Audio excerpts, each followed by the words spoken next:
Okay, I'm live on TikTok now, too.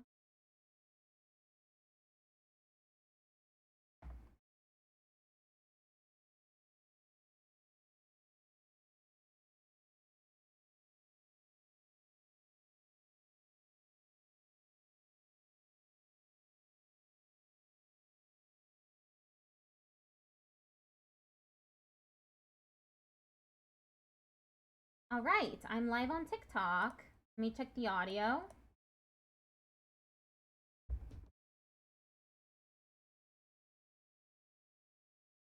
Audio is fine. Alright, so today I'm gonna be, I'm in another raid train today for Dreamtail Studios. And I'll be playing Life After Magic, which is a sapphic visual novel featuring 2 trans characters. One of them is a trans woman, and the other one is non-binary. Hope everyone's doing okay today.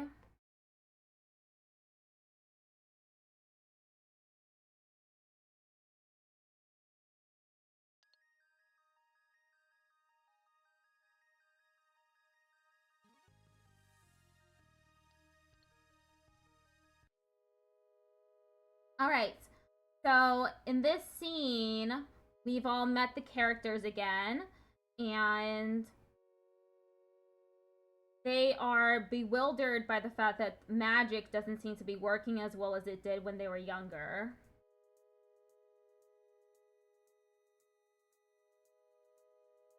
This is Ada. She is currently a singer, I believe, a very successful singer. And then, I forget the other two's names. We'll meet them again. I wonder if the audio isn't loud enough. Is it loud enough? Not loud enough? I believe it is loud enough. Okay. It's not about liking your powers or not.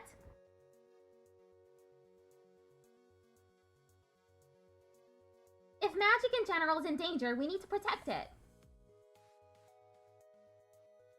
Magic is important. Magic does suck, but it doesn't matter how we feel about magic. I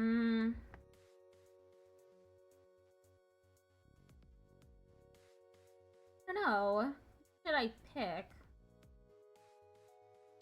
Doesn't matter how we feel about magic. We need to stop arguing and do something about the problem at hand.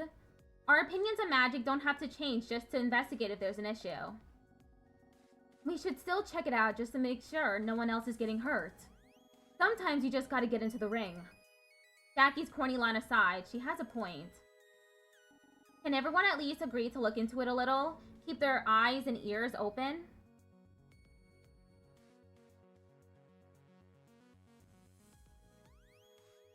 Begrudgingly, the team nods along.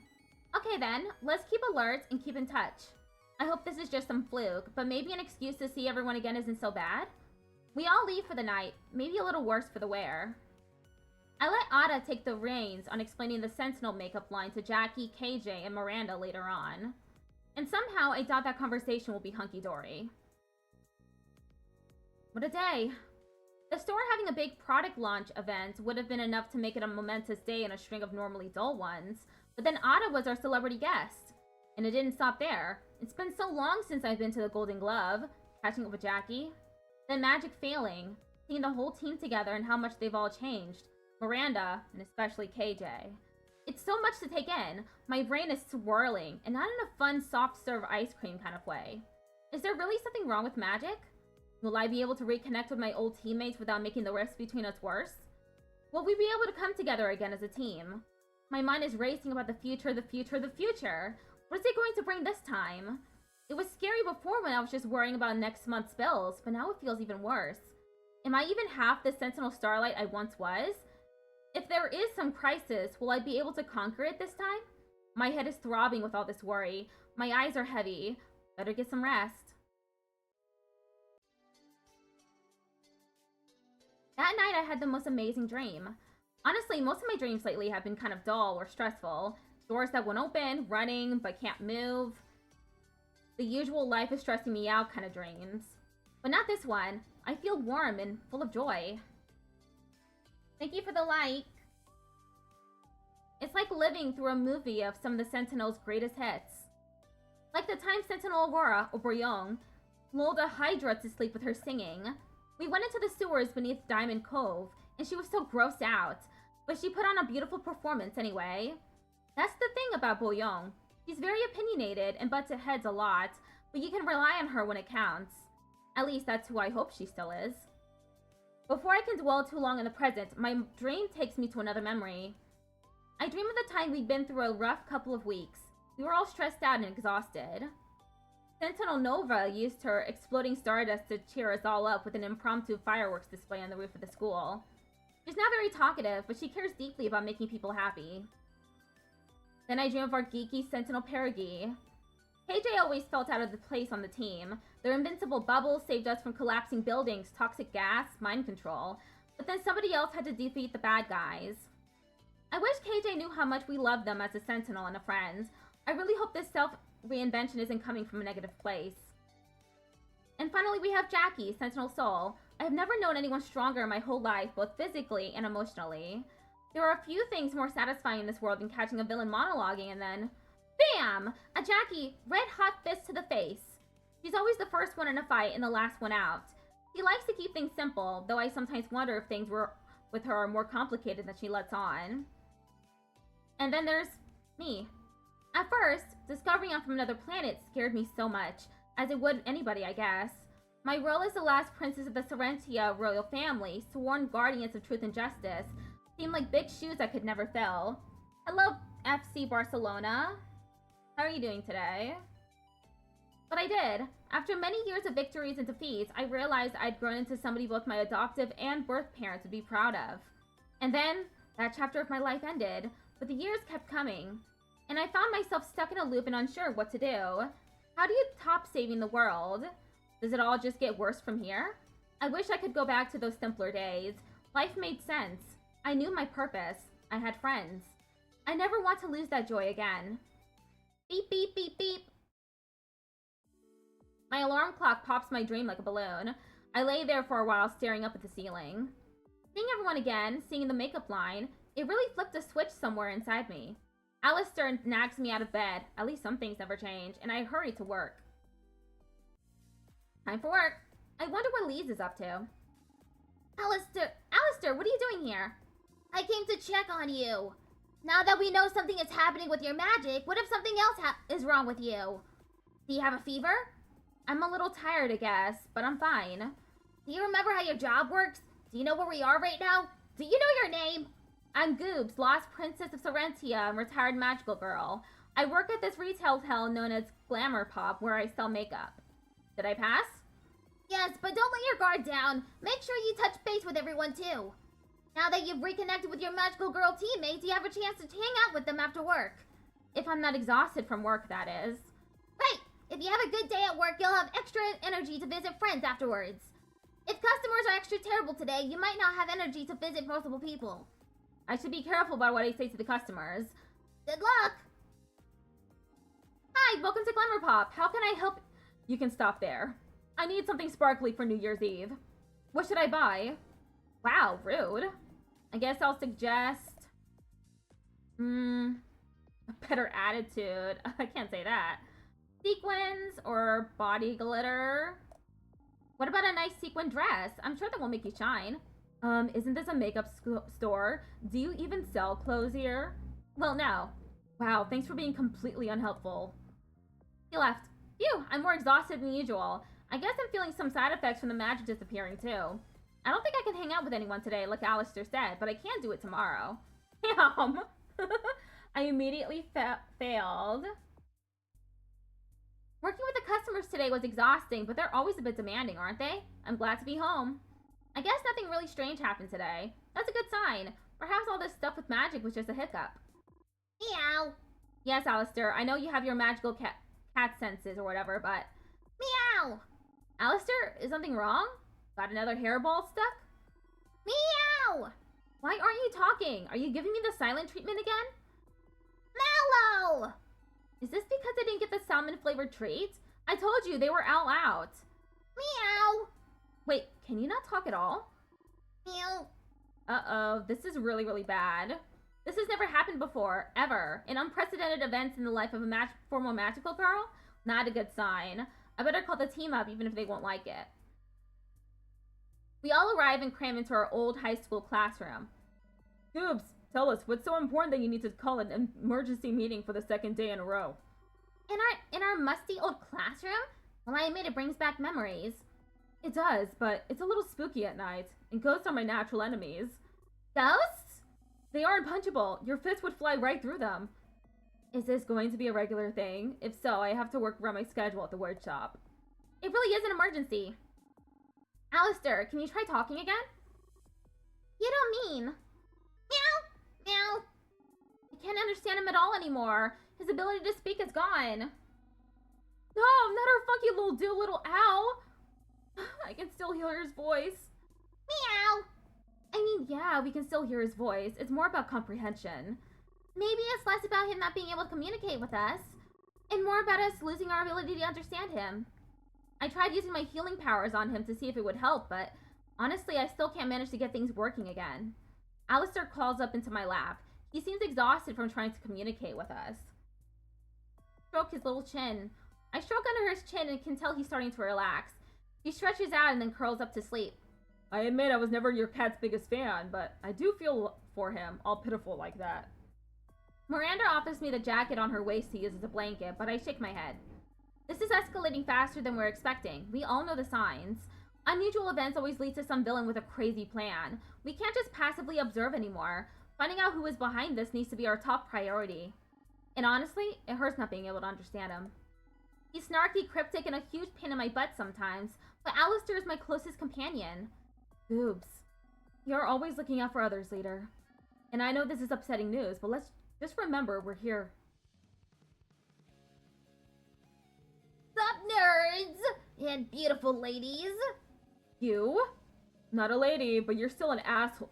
Did you mean to say a sight for sore eyes? Yes, this is Solaire. I warned you about him. Useless man baby who inherited some magical soul cards, or that's what he decided to call them, and Jackie, our sentinel soul, will never forgive him. He only ever used them to try to pick up girls, feel cool, and get in our way. Yes, we dated. How? Why? Was it the hair? My impressionable young mind? Yes, I'm filled with deep shame and regret. No, I will not give you details. Oh, hey there, Young. I've been keeping a close eye on you. Ada suddenly turns pale. You know, now that you're famous, I'd consider giving us another chance. Absolutely not. Come on, it'd be good for your image. It would completely ruin my image.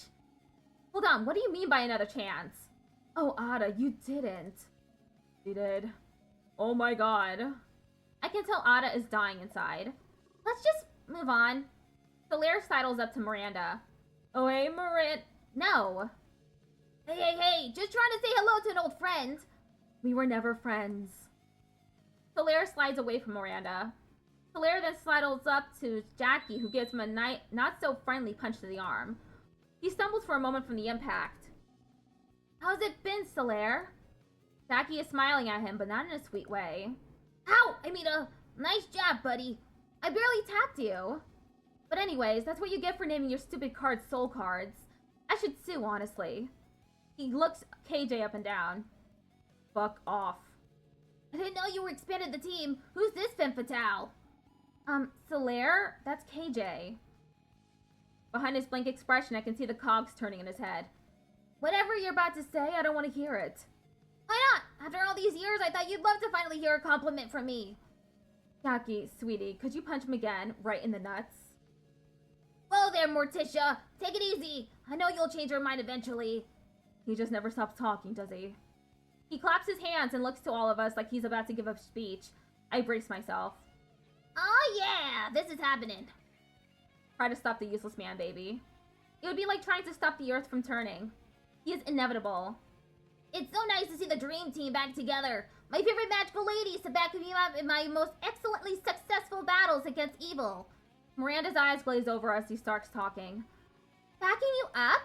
You mean saving the world while you played card games behind us? That's rich coming for the cowardly bubble girl. KJ cracks their knuckles. Okay, Hedgehog, that's enough. I'm gonna wipe that grin right off your face. Jackie steps in and places a hand on KJ's shoulder. You know he's not worth it. KJ stares Solaire down for a few seconds and backs off. I think he actually got intimidated by that. So anyway, you may have heard they're making an anime of my exploits, which of course will stay faithful to the manga. The power of the cards, one boy's journey to manhood fighting evil in 4 suits. Oh, that comic you drew about yourself and your wonderful soul cards? I remember that. He handed out photocopied books of his comic to the entire school. The drawings were atrocious. Tell me you won't be tackling a whole anime with your level of artistic technique. Hey, the sales of my soul card collectible deck were really high last year. The sales will finance the anime, with some help from my trust fund. Jackie looks like she's about to crack at the mention of soul cards again. I need to redirect his attention. Once he starts talking about his stuff, he never stops. Show him something shiny. Solaire, look at this sparkly makeup case. Ha! Can't distract me, I've learned your tricks. Dang, I've used this tactic one too many times on him. I need new material. Then what are you doing here? Right. I'm on spirit hunting duty. Any scary ghosts that haunt the sacred grounds better peace out before I find them. Ghosts? Spirit hunting? I guess the school has always been pretty spooky at night. Jackie, there are no ghosts. He's an idiot. Well, actually... Please, no more tangents. Solaire looks at me with a pleading look, but I hold my ground. Anyway, my sweet nothings, I just came here to tell you to always believe in yourselves. He winks. God, he winked at us. Feel the blaze, baby. With a flash of a card, he promptly explodes. Classic Solaire exit. Is he gone yet? I blacked out for a sec. How did he know where we were? He always had an uncanny sense for tracking us down. Also, why is his magic okay? Total unearned confidence and stupidity. I'll clock him in the face next time he interrupts us like that. Maybe Solaire's the reason for all of this. He's definitely a draining presence. I'd agree, but that's definitely wishful thinking. He's annoying, but he couldn't hurt a fly. I don't know, my ears hurt just listening to him. He always fumbled with his magical cards during battle and never managed to actually hit any of the enemies with them. In some ways, I actually feel bad for him. I don't. I really don't. Dweeb aside, I'm going to keep looking into this. But I'm not exactly mourning the loss of my power if it happens. Ada looks taken aback by this comment. Some of us actually still care about magic and the team for that matter. I'm expecting everybody to be on their toes. I never said I didn't care about the team. And they can speak for themselves, you know? Right. Were these two always on such thin ice? I make eye contact with Jackie and Miranda. Jackie gives me a sympathetic smile when Miranda shakes her head. Anyways, let's try to stay in touch more often. Maybe check up on a few of our old enemies? See what they're up to? We should make an effort to drop in on each other's schedules, just for safety's sake, you know? The group nods in unison. I can sense some hesitation, though. Oops, I'd like to see the sentimentality makeup in person. I haven't seen it yet either. Can't say I'm all that enthusiastic to see it. So, we should swing by Goob's store sometime, see what our magical girl work has turned into. Jackie, I promise you'll love it. Just give it a try. I mean, if you say so, Ada. Great. Now that's decided, I'll be in contact. I'll do my best to check in with everybody. And with that, we disperse. It's been a long day. I pass out as soon as I get home. Oh, I need water.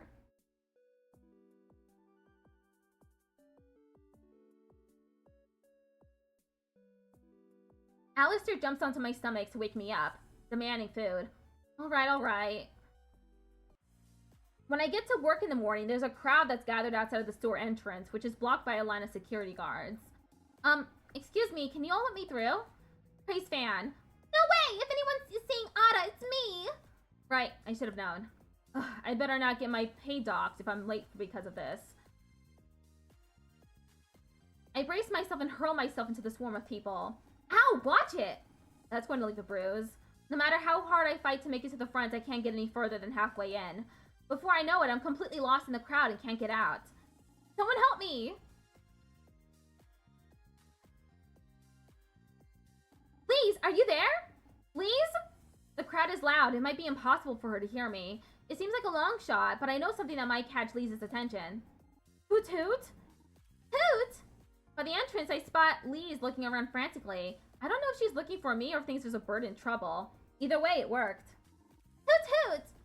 The sea of people begins to scatter a bit, and I hear whispers about them trying to get away from the crazy owl girl. It's still too dense to comfortably walk through, but I'm finally able to push my way through the entrance. Phew. Thanks, Lise. I owe you one. I didn't know that pathetic excuse for a barn owl imitation anywhere, my friend. He winks and then panics. Oh no! You have about 40 seconds to clock in on time. Wait, I forgot to clock in too! Run! We rush into the store and enter the employees only section, where we clock in just in the nick of time. When I return, I finally take a look at what's causing all of the commotion. Ada is posing in front of a colorful display that shows off the sentimentality line.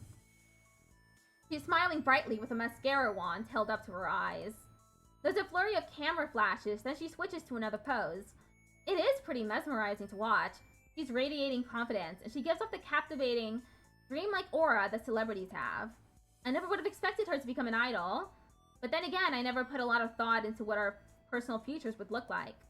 Life after the Sentinels wasn't something I could really comprehend. That's part of the reason I didn't exactly plan out my future. I wonder, has Ada always been like this, or was this aura something she cultivated over the past few years? Watching her, I almost forget how irritated I am that she's agreed to model for this in the first place. I should really bring that up soon. While this is going on, I don't have to deal with customers at least. The shoot keeps going until we get closer to our delayed opening time, and Lise and I do menial operations around the store. Anna Lee occasionally appears to monitor the shoot, and Lise hides in the back to avoid her. When it seems to be over, Ada heads over to me. I'm so tired. I wish I could take a nap. Smiling for cameras and holding makeup products is hard. Harder than you think. You try looking excited about nothing for hours. It's emotionally exhausting. I'd still take it over dealing with rude customers every day.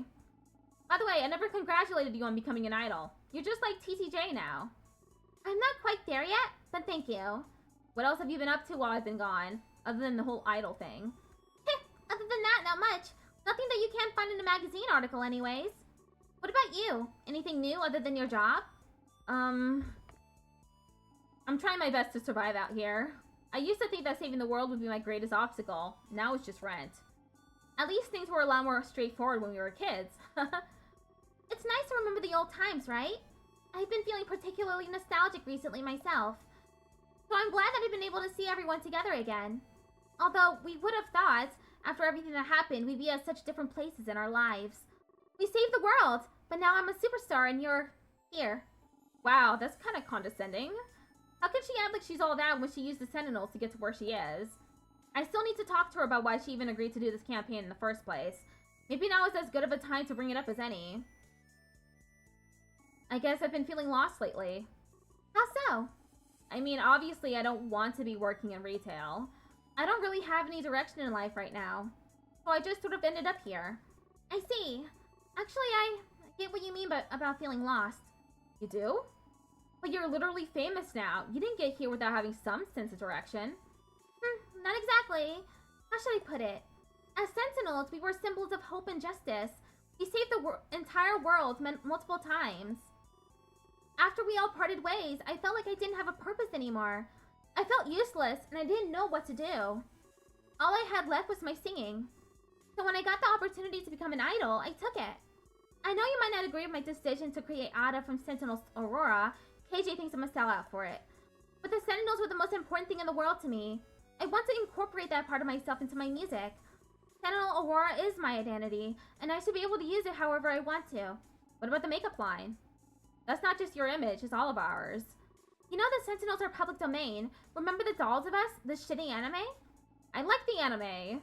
Of course you did. You were the main character. Anyways, I know the makeup line is kind of messed up, but I didn't agree to this without thinking about it first. A significant percentage of the profits will go to kids who need it. Maybe more if I can convince Anna Lee that it'll increase business. With me around, I can make sure the money is going to the right places, and I can make sure they don't slander our names. I guess I wasn't thinking about what reasons you might have for doing this. I thought you were being selfish. You never were good at taking my point of view into consideration. That came out wrong. Sorry. I don't know what's gotten into me. I really do appreciate you hearing me out. It's okay, I get it. The last 2 days have been sort of crazy. Well, I don't want our reunion to start off on the wrong foot. Let's start over? me. Lise approaches Ada nervously. Hi, Annalise says she needs you for an interview immediately. She said emphasis on immediately. Please hurry, she's so scary and pretty, but scary. Oh, okay, I'll be right there. Ada smiles at you and waves. See you later, Goobs. Time for work. Another day of minimum wage. Whoopee. Hi, welcome in. How can I help you?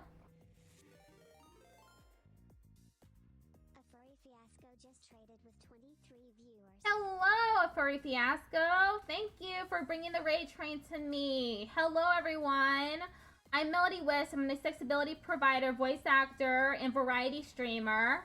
I mostly play RPGs and visual novels, and this is one such visual novel. This is a sapphic visual novel with 2 trans characters in it. How am I doing? I'm doing pretty good. How about you? How was your stream? I hope it was good.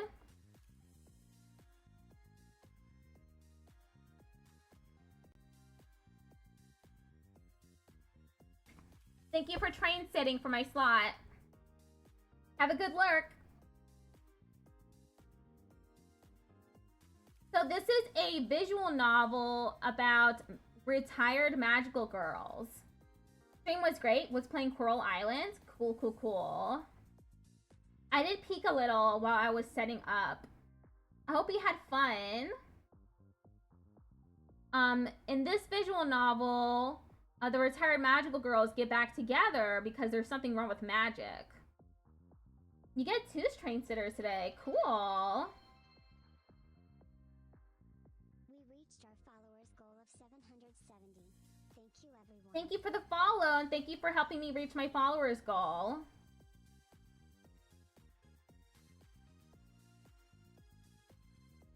The next person will be Trinkbell. I wonder what Trinkbell is going to be up to. You love farming sims like Coral Island and Stardew? Awesome. I really love visual novels and stuff. RPGs are are one of my favorite genres of video game. Hello, Chica. Right now in the game, we met all our magical girl former friends. And now we are working at our minimum wage job. Hello again, Disgrace.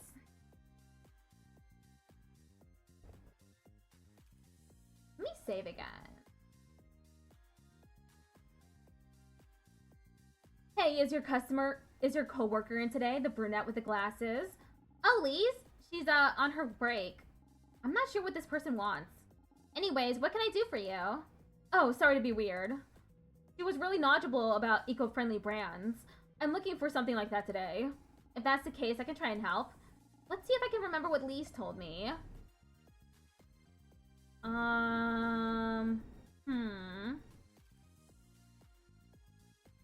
Which one of these would be the correct answer? Shampoo with horse graphics on the label. Sunscreen with a monkey logo. High-end lotion with a tree icon. Love me some RPGs too. Been hooked on Grand Blue Fantasy recently. Right now, I'm playing through 3 games on my channel. One of them is called Raito Remastered. Mystery of the Soulless Army, which is a Megami Tensei game. I'm also playing Metaphor ReFantasia, which is also a Megami Tensei game. I'm also playing Hollow Knight Silk Song, which is not an RPG. It's a platformer, an action game. I'm in a really difficult area right now in the game. I tried to get through it for an entire stream last time, and I could not push through. I'm playing it again tomorrow.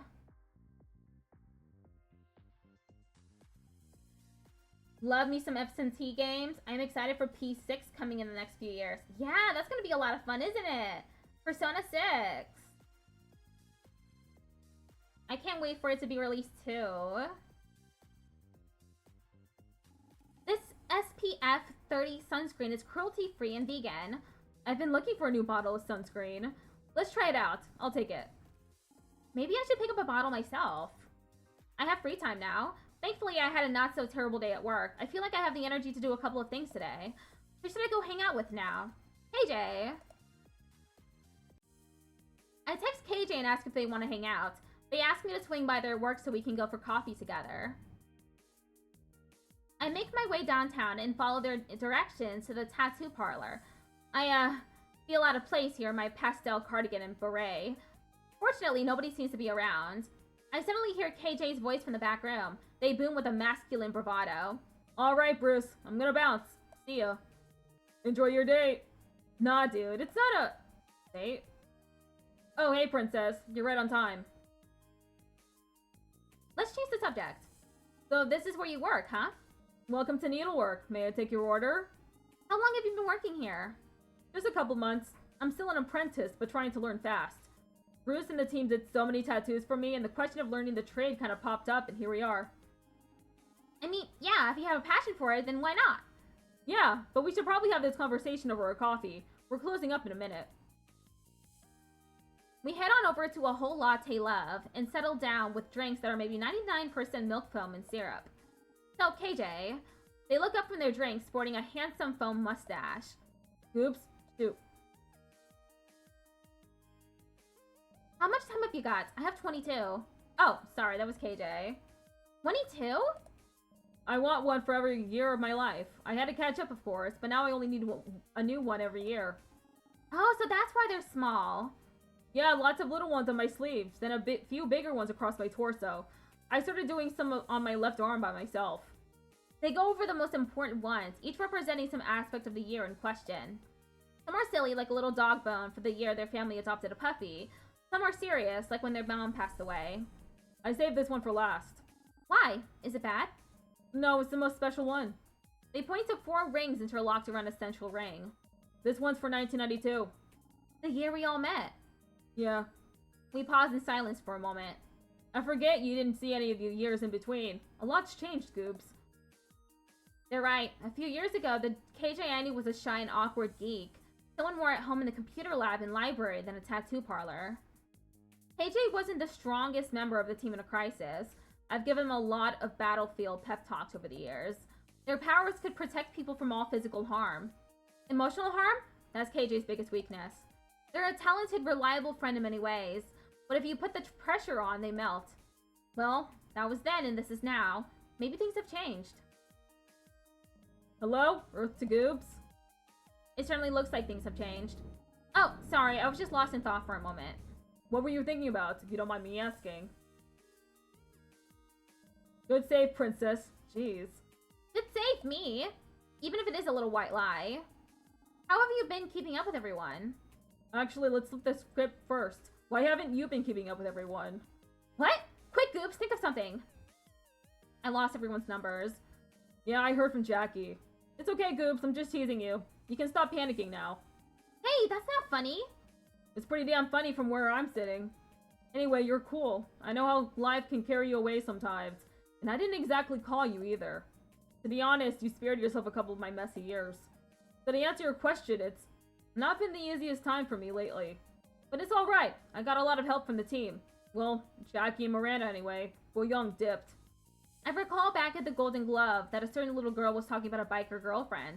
Could it be? But I also want to understand the rift that's open between KJ and Ada. We don't have much time until the cafe closes. What should I ask? Ask about Jackie. Okay, I have to know. So, you and Jackie, is there a... Are they blushing? She helped me through hard times. I owe a lot to her. She's so strong. I can't think of another shoulder I'd rather cry on. As friends, right? Huh? Why do you say that? Yes, as friends. Who have you been talking to? Did Ada put you up to this? Has she been gossiping about me? It's not like that, KJ, I promise. You know Layla? The girl Jackie is training? Alright, her. Layla was hilarious. This one time... Wait, what does Layla have to do with it? Yeah, thinks you and Jackie have a thing for each other. Well, you know how kids are. They love to make up all sorts of things. I should be going. I gotta get some chores in before band practice tonight. Wow, you really do have a lot on your plate, huh? Yeah, staying busy keeps the gremlins at bay. Gotta make up for lost time, you know? Well, so long as you're happy. Yeah, I am. Especially with this chance to catch up with you, princess. They look at me with almost a sense of relief. Maybe this chance to show me new KJ means more than they're letting on. Ride you home? Sorry, what did you just say? Would you like me to give you a ride home on my motorcycle? No thanks. I think that would be too scary for me. As you wish. We walked to the corner and KJ surprised me with a big hug before we parted. They never used to take the initiative like that. And as I watched them walk away, I reflected on how much a person can change in just a few short years. What other surprises would my old friend have in store for me if I kept looking?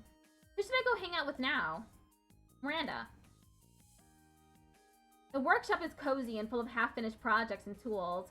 It smells musty and woody. It's nice.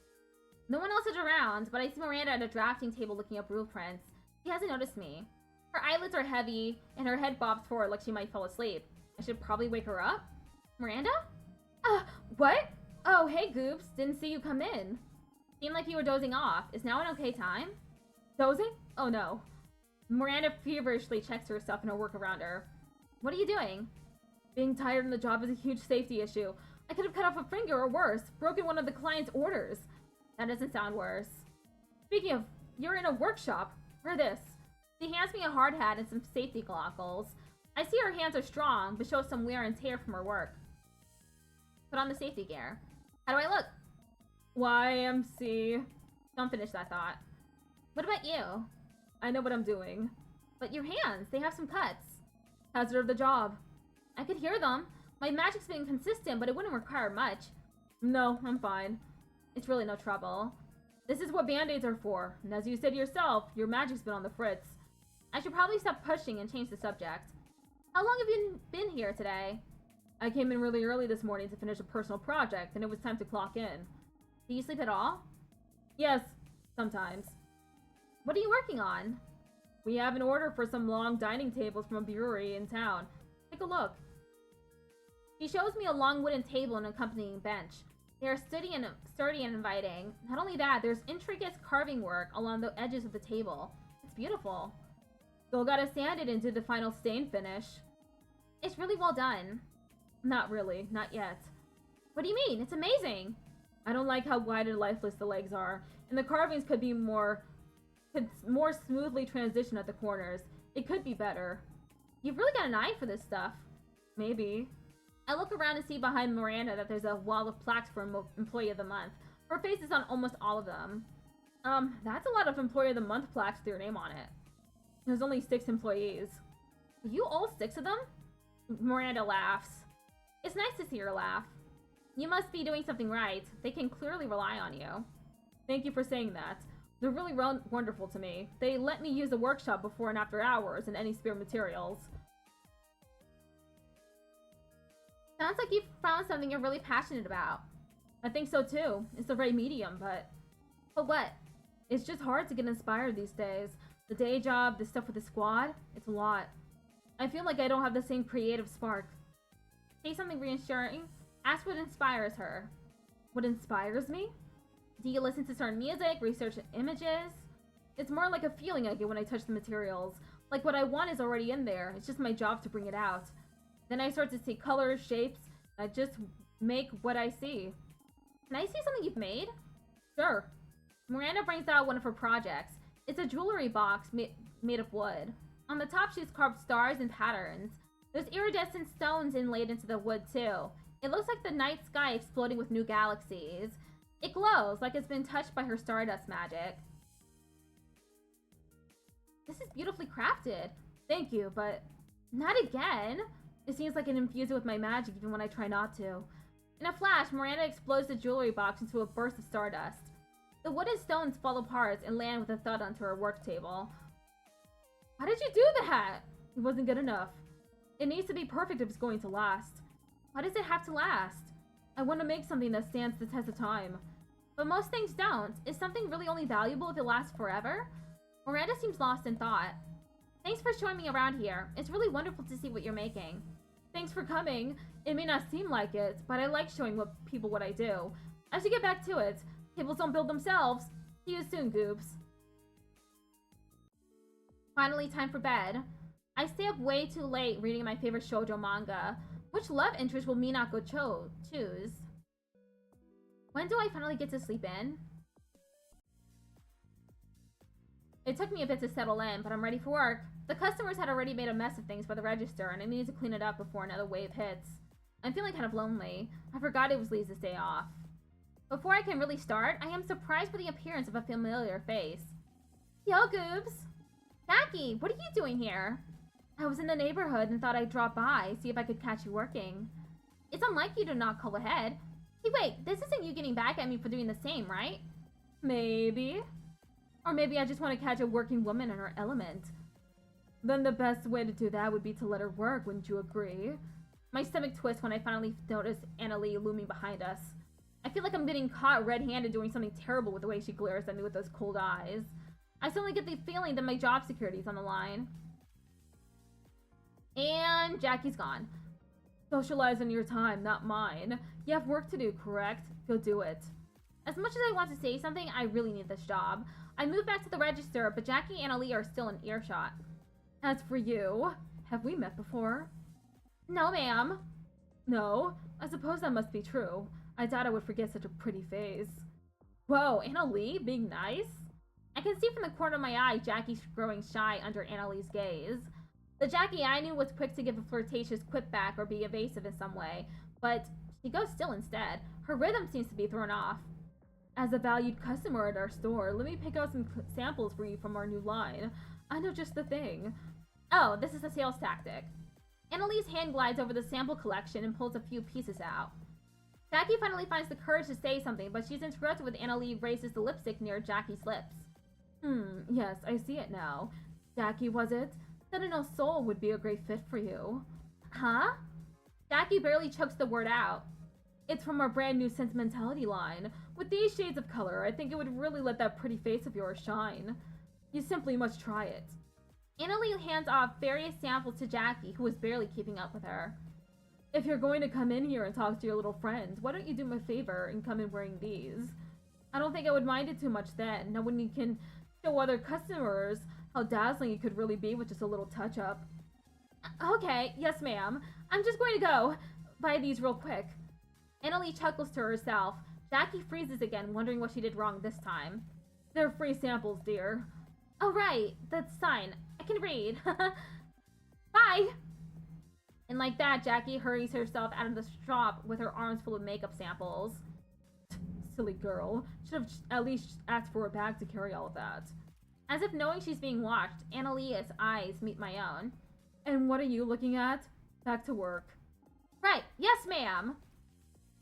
I rush to a display counter that needs a little maintenance, rearranging the sample products to look busy. But really, my head is racing. Had Annalie picked out the Sentinel Soul themed products for Jackie coincidentally? I peek over my shoulder to steal a glance at Annalie, who is now chiding my perpetually distressed manager. She must have. She doesn't seem to recognize me as Sentinel Starlight. And I'm sure Ada wouldn't tip her off about us. I look towards the storefront where Jackie had scattered off just moments before. Well, that was a short-lived visit. Guess it's back to work. Time for work. Another day of minimum wage. Whoopee. Welcome to Glimmer Pop. How can I help you? Hello. I want to buy something for my daughter's birthday. She's never worn makeup before. Is there something here that's child-friendly? Of course. Let me think. Something good for kids. Kids Corner eyeshadow palette. We don't have much, but we have some makeup specifically for kids. This palette has a lot of fun colors for her to experiment with. How cute! Let's go with this. Awesome!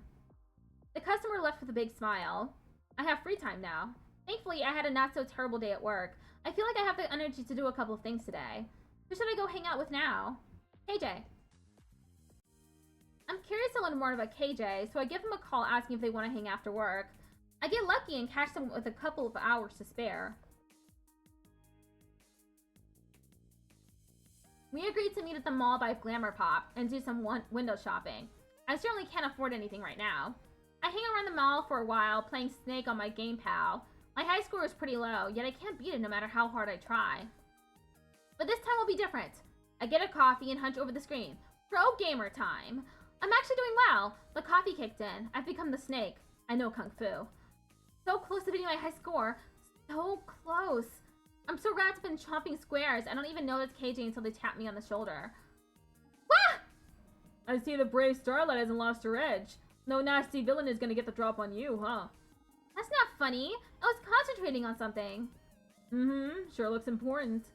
We look down. A blinking game over mocks me, 10 points short of my previous best. No, my high score! Oh, sorry, Goobs. I didn't realize it meant so much to you. It's okay. I will never recover from this. Alright, let me make it up to you. I'll treat you to something tasty. How does that sound? Snacks, huh? That could help me recover from this deeply traumatic experience. What can I get you? Name it. Ice cream! In December? I mean, sure, whatever you want. We head over to the ice cream counter and I spend some time investigating the brightly colored trays of delicious goodness. I order 3 scoops of the most intense flavors I can find. Orange soda, nuclear sour candy, and chocolate galaxy. Actually, this monster probably has enough sugar and artificial ingredients to send me to space. Yeah, this is hitting my system harder than the coffee. My hands are shaking. Oh, you okay there, princess? You look wired. I can see through time. Is this what being on drugs feels like? I really don't know. It's kind of scary. Help me. KJ holds my hand. Huh? You'll be fine, dum-dum. Maybe take it easy next time, huh? Snack in hand, we take a little walk around the mall to see what's up. A bunch of stores have closed, including some of our favorites. But a few good ones have stuck around. Out of the corner of my eye, I spy our local Hot Topic. A store for goth and punk fashion. Lots of plaid, band t-shirts, piercings, and loud music. It's the kind of store I'd always ignored, but now I'm here with KJ. Kind of curious. I can see you staring, you know. Me? No, never. You want to check out Hot Topic, huh? Now you're here with me? If that's okay, I guess it's less intimidating than going in by myself, you know?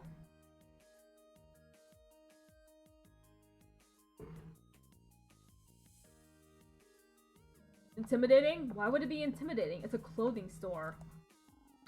Like, I don't know, maybe the loud and aggressive atmosphere?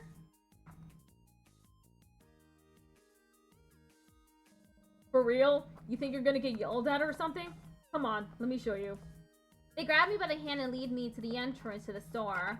Loud punk music fills the air. The inside seems like a cavern of black and red. At the back, someone behind the counter gives me a judgmental look. KJ lets go of my hand and gestures towards the door. Step inside. You can do it. They're right. I have totally faced bigger enemies than this before. The mighty Princess Sentinel Starlight gathers her courage once again and steps inside the clothing store. KJ introduces me to Charlie, the staff member who gave me the judgmental look.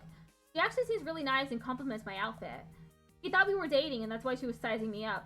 And to make sure I was good enough for KJ. KJ laughs it off and takes me over to a part of the store you can't see from the rest of the mall. I figured you might dig this section. We can make you a skater princess. It's really tempting. There's pink plaid skater skirts and neon yellow torn-up sweaters. And there's even a Hello Kitty backpack. I had no idea people even made clothing like this. Yeah, there's a bunch of different subcultures under the goth and punk umbrellas. Doesn't always have to be about wearing black and being angry. Try something on. I want to try the backpack. Yeah, figures you'd want the cutest thing going. Is that a problem? Hey, look at you, sticking up for yourself. I grab the backpack and give it a twirl. Hello Kitty's arms wave about manically, excuse me. I like the trans colors in KJ's hair. I like KJ's whole deal.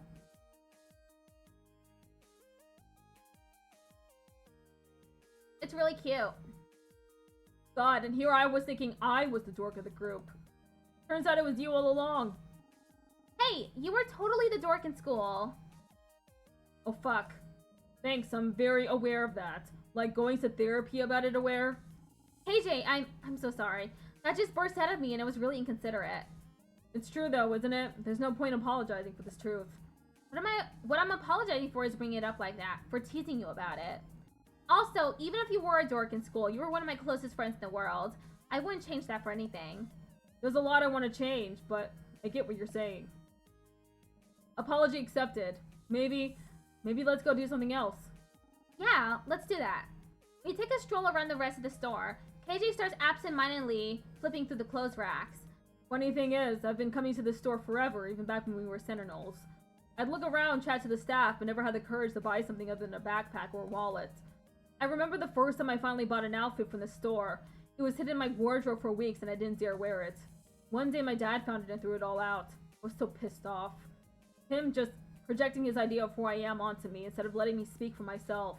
To the point of throwing out stuff that didn't fit his ideas. Just like we're young. I guess I never really talked about my dad much around the group, did I? There really isn't that much good to tell. KJ. It's alright.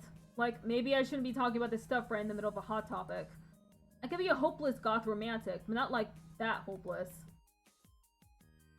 We take a stroll through the rest of the mall, but nothing really takes our interest. I can tell KJ is deep in thought, but trying to shake it off. Sorry for stealing out the auctioneer. You can blame a furry fiasco for that one. He brought me here. I see you're LGBT. What are your pronouns and happy pride? I use they, them pronouns. Thank you for asking, and happy pride to you too, oxygen thief. We take a stroll around the rest of the mall, but nothing really takes our interest. I can tell KJ is deep in thought, but trying to shake it off. How are you doing? I pretend to be hungry so we can sit down together for a while. We head to Mr. Burger and just order some fries and cola. I'm sorry we don't share a lot of interests. I must be pretty dull to hang out with. Huh? Why would you say that? Why do we need to be into the same stuff? Are you saying you don't judge me because I'm not like you? No, I don't judge you because you're not like me. The most important thing is to be true to yourself. Screw what anybody else says you should be. I did a lot of soul searching after the group broke up. I got a lot of books from the library and borrowed zines from more marginal places. Okay, bear with me for a sec. I'm gonna need out. Excuse me. Okay, bear with me for a sec. I'm gonna nerd out on you. In existential philosophy, there's the concept of authenticity, of acting according to your own values in spite of external societal pressures to conform. You see it on the screen now? I'm so sorry. It's okay. A lot of people don't seem to see the pronouns on the screen. So at least you asked first. And reading the work of Riki Wilchins honestly changed my life. I'd felt so alone and broken in my discomfort with being a girl. Now I know there's other people out there like me, and we have a word for it. Genderqueer. I am who I am, not out of hatred for others, but out of a newfound love for myself. Oh, jeez. Look at me go. Some things about me really haven't changed, huh? That's all a long-winded way of saying I don't care what you like or how you dress. So long as you're dressing how you want to dress and not like chasing approval. I understood that last part at least. And anyway, I really like the way you dress, princess. It suits you. Oh! That's not what's bothering me. What is it then, KJ? I'm sorry I keep digging up bad stuff all the time. You're just trying to have fun and I'm like dragging the mood down. Like, I promise my life is more than just being bitter about the past. Okay, how about a fresh start? My band is playing on the 27th. You want to come watch? What? Maybe I could finally introduce you to some of the other friends I've made over the last couple years. I've been a bit cautious about mixing my friend groups, but you know. You've been a big girl today. If you can step into a hot topic all by yourself with my help, maybe you could also step into an alternative music venue? I'll think about it. Great! Just whatever you do, remember to bring earplugs. It's gonna be loud. The 27th. Bring earplugs. Got it. KJ gives me another big hug before we part ways. I've been invited to see a part of KJ that none of the other Sentinels have seen before. The more I learn about KJ, the more I want to learn. Who should I hang out with now? Miranda. It's not hard to guess where Miranda will be at any hour of the day. As predicted, I find her hard at work at the woodshop again. She seems to be more intensely concentrating than usual. There's beads of sweat on her brow. Knock knock? Hey Goobs, come on in. When she sees me, she steps away from her project, the beginnings of a gorgeous bookshelf using different types of wood, and wipes off her sweat. She hands me safety goggles with a nod. What are you working on today? It must be really tough because you're working up quite the sweat. The project isn't the toughest part. I'm trans math, so I get it. I just don't advertise because I can basically get fired from my job for that. Yeah, that really sucks. I'm sorry that you're in that position. At least you can be yourself online.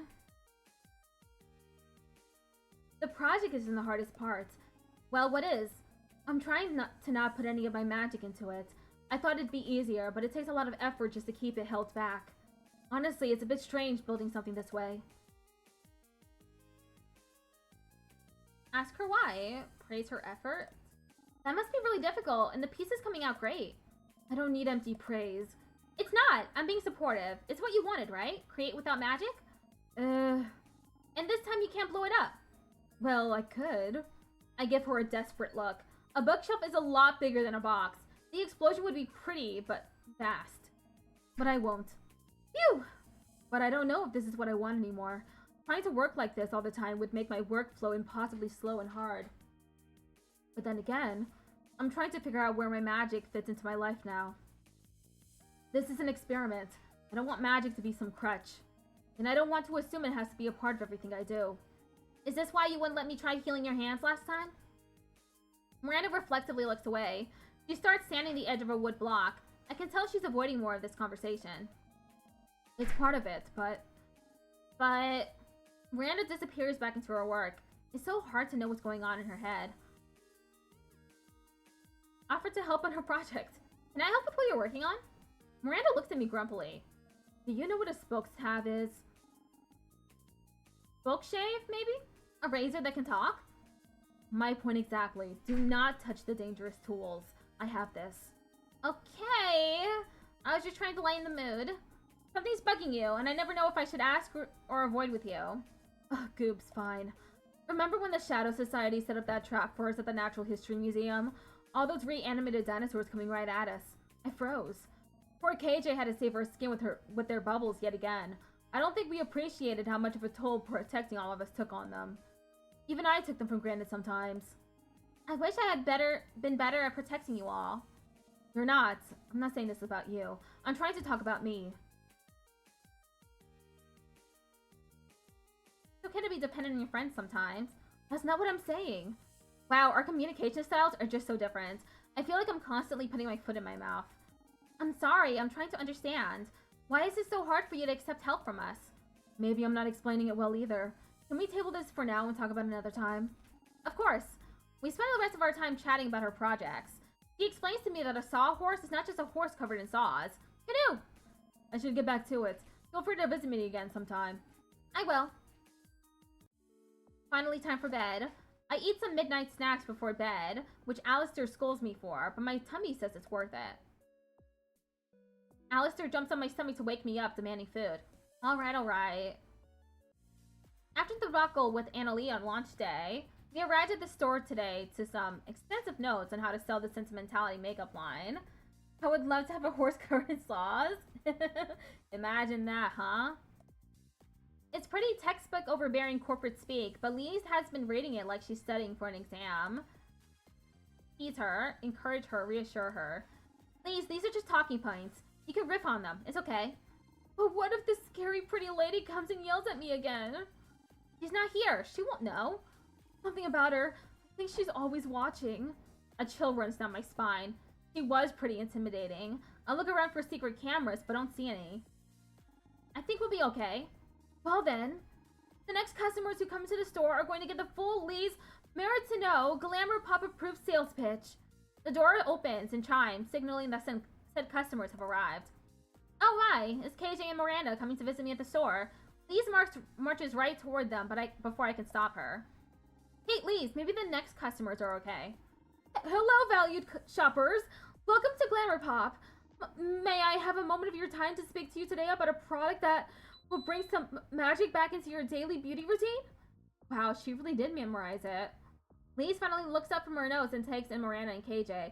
Miranda smiles warmly at her, while KJ appears to be identifying all the nearby exits. Not that you aren't already beautiful or powerful. That's a really nice tat you have on, and your tattoos are so cool. Now you ask for the customer's name. Hi, what are your names? Miranda giggles a little at Lisa's unabashed enthusiasm. That's my work watch charm. Even KJ seems to be warmed by it. KJ. And Miranda, what's your name? I'll be your sentinel to whisk you into your perfect makeup match. Her name is Lise. Don't interrupt. You're already good at talking to customers. They are mine.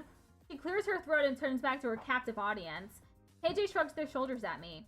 Yeah, back off, Goobs. I wouldn't mind a little concealer. I've been working a ton and it'd help with the bags under my eyes. I have some right here that will be perfect for you. Lise whips out the concealer and puts it in Miranda's hands. On the contacts, Lise freezes, blushing. She won't take away from her hand. Lise? Her hands are so strong and nice. I'm a woodworker. That's amazing! I have to forcefully remove Lise from Miranda. Then she turns back to KJ. And what may I offer you? eyeshadow, lip gloss, glitter spray? Please holster the glitter spray. But hey, maybe I could use a little something for an upcoming gig. You have a band? Our stuff is probably not your style. A musician? Wow! I could do a test to find the perfect match for your skin tone. No, give me the palest you've got. The sheet says I should match your skin tone. Fuck the rules. We can look however we want. Lise gets suddenly very excited. It's like you care about how you look and also do not care, and that makes you very cool. We can do whatever we want. Who needs to look like a dumb magical girl anyway? Fuck yeah. Other customers are starting to stare. I've never seen Lise or KJ this riled up before, but together, seems they bring it out in each other. Join in the antics. Damn the man! KJ, Lise, and I jump up and down, yelling excitedly. A few customers sneak out the front door with worried looks. Thank you for shopping with us. Are you all done now?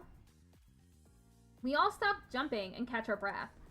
KJ turns back to Lise. I want a look that's totally off the wall. Like, have you heard of Kiss? Oh, well I can certainly make you even more kissable. Actually, I want to look repulsive, monstrous. Give me all the weirdest products in the line. Coming right up! Lise rushes to the back room with the speed of a gazelle. She's a trip. I like her. Me too. She's the best. Lise returns with a myriad of samples for both KJ and Miranda, then looks at me, and finally realizes, oh my gosh, you all know each other and I just went on, and I'm so sorry, bye! Lise, it's okay, wait. And she's gone. KJ looks at the samples with a grimace. Our legacy, powdered nonsense, in cheap plastic pink cases. Fitting. I can't believe Ada didn't tell us. We all moved on in our own ways. We've all been dealing with moving forward in our own ways. This is Ada's way, I guess. If only we could all profit from our coping mechanisms. She's doing it for charity, at least. The three of us awkwardly stand quietly for a while. Do you want to try on these samples? That'd be nice. Why not? I lead them to the demonstration section with the mirror. While Miranda tries on the concealer, KJ gives themselves a look that reminds me of Brandon Lee in the movie The Crow. It rocks. Miranda and KJ were always the quiet, dependable ones. Ada or Jackie were there to keep the conversation going. But I actually don't mind their absence today. It lets KJ and Miranda open up a little. Miranda tells us some more about her work in the woodshop. Some of her pieces can be found around town. I'll have to look for them. KJ tells stories of the funniest tattoos people have asked him to do. Lise covers for me at the register so we aren't interrupted. Well, I probably shouldn't leave her for the whole shift. Any update on the magical mystery front? I checked up on some of our nasty ex-enemies. Did you know that Dr. Mustachio retired and opened a bakery? He makes a gnarly cream puff. We had a nice chat about how magic was a real negative force in our lives. Nice guy. Things seem to be quiet on my end, too. I talked to the scientist who helped us fight the dude with the magic mech suits. He hasn't seen anything weird with magic. Got it. Thanks for checking. And thanks for stopping by. I should probably get back to it before my manager sees. It was nice to see where you work. Don't let the capitalist overlords get you down, princess. Tell you what, I'll buy a few of these just to keep the man off your back. We're valued customers of your fine establishment. Those are samples. You can just take them. The actual makeup line doesn't go on sale until New Year's Eve. Then we'll have to become repeat customers. This concealer is nice. Maybe then my supervisor will stop telling me I need to take a fewer shifts because I look tired. Thanks, you two. See you later, Goops. Later. Time to get back to work. Time for work. If I have to listen to the manager talk about us being a family one more time... Hi, welcome to Glamour Pop. How can I help you? Hey, sweetheart. How's it going? I'm looking for a makeup gift for my girlfriend. She's real mad at me right now. Makeup gift? Well, you're definitely in the right place. No, like making up, like after a fight. Oh, gotcha. What kind of makeup would make a good makeup gift? Red lipstick? Concealer? Just get a gift card? Red lipstick? This lipstick is the color of roses. Pretty romantic, no? Oh man, lipstick's the whole reason she's mad at me right now. She found smudges on my t-shirt. Sounds like a personal problem? Rude. You know what? I'll look elsewhere. I have free time now. Too bad work sucked. I can rally myself to do one thing today, but then I want to go home and rest. Who should I go hang out with now? Oh, KJ's not available. Miranda then. I visit Miranda at the woodshop again, but both of us are feeling exhausted and the room feels a bit stuffy. Miranda suggests going to the park to get some air. It sounds nice. We sit down on a bench. It's an overcast night. Too bad, I was hoping we could see the stars a little bit. Ad break starts in 1 minute. You've been keeping up quite the schedule between our investigations and your work in the wood shop. I don't mind keeping busy, but I am feeling it lately. Me too. I reach into my bag and pull out some trail mix that Lee's made. She leaves it in the staff break room for anyone to take. I take a lot. Trail mix? For energy? That sounds good. We crunch on our snack, and I think about how to bring up what I want to say. Sometimes I'm not sure how to approach our conversations. When you leave some things unsaid, I just have to react or guess what you're getting at, but I feel like I mess up. It's been like that since we were the Sentinels. I hate the feeling that you think I don't care but your voice matters. I really do. Okay. Page 2, 3. This page. Okay. I think the ad break starts soon, so I'll be right back.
Hello.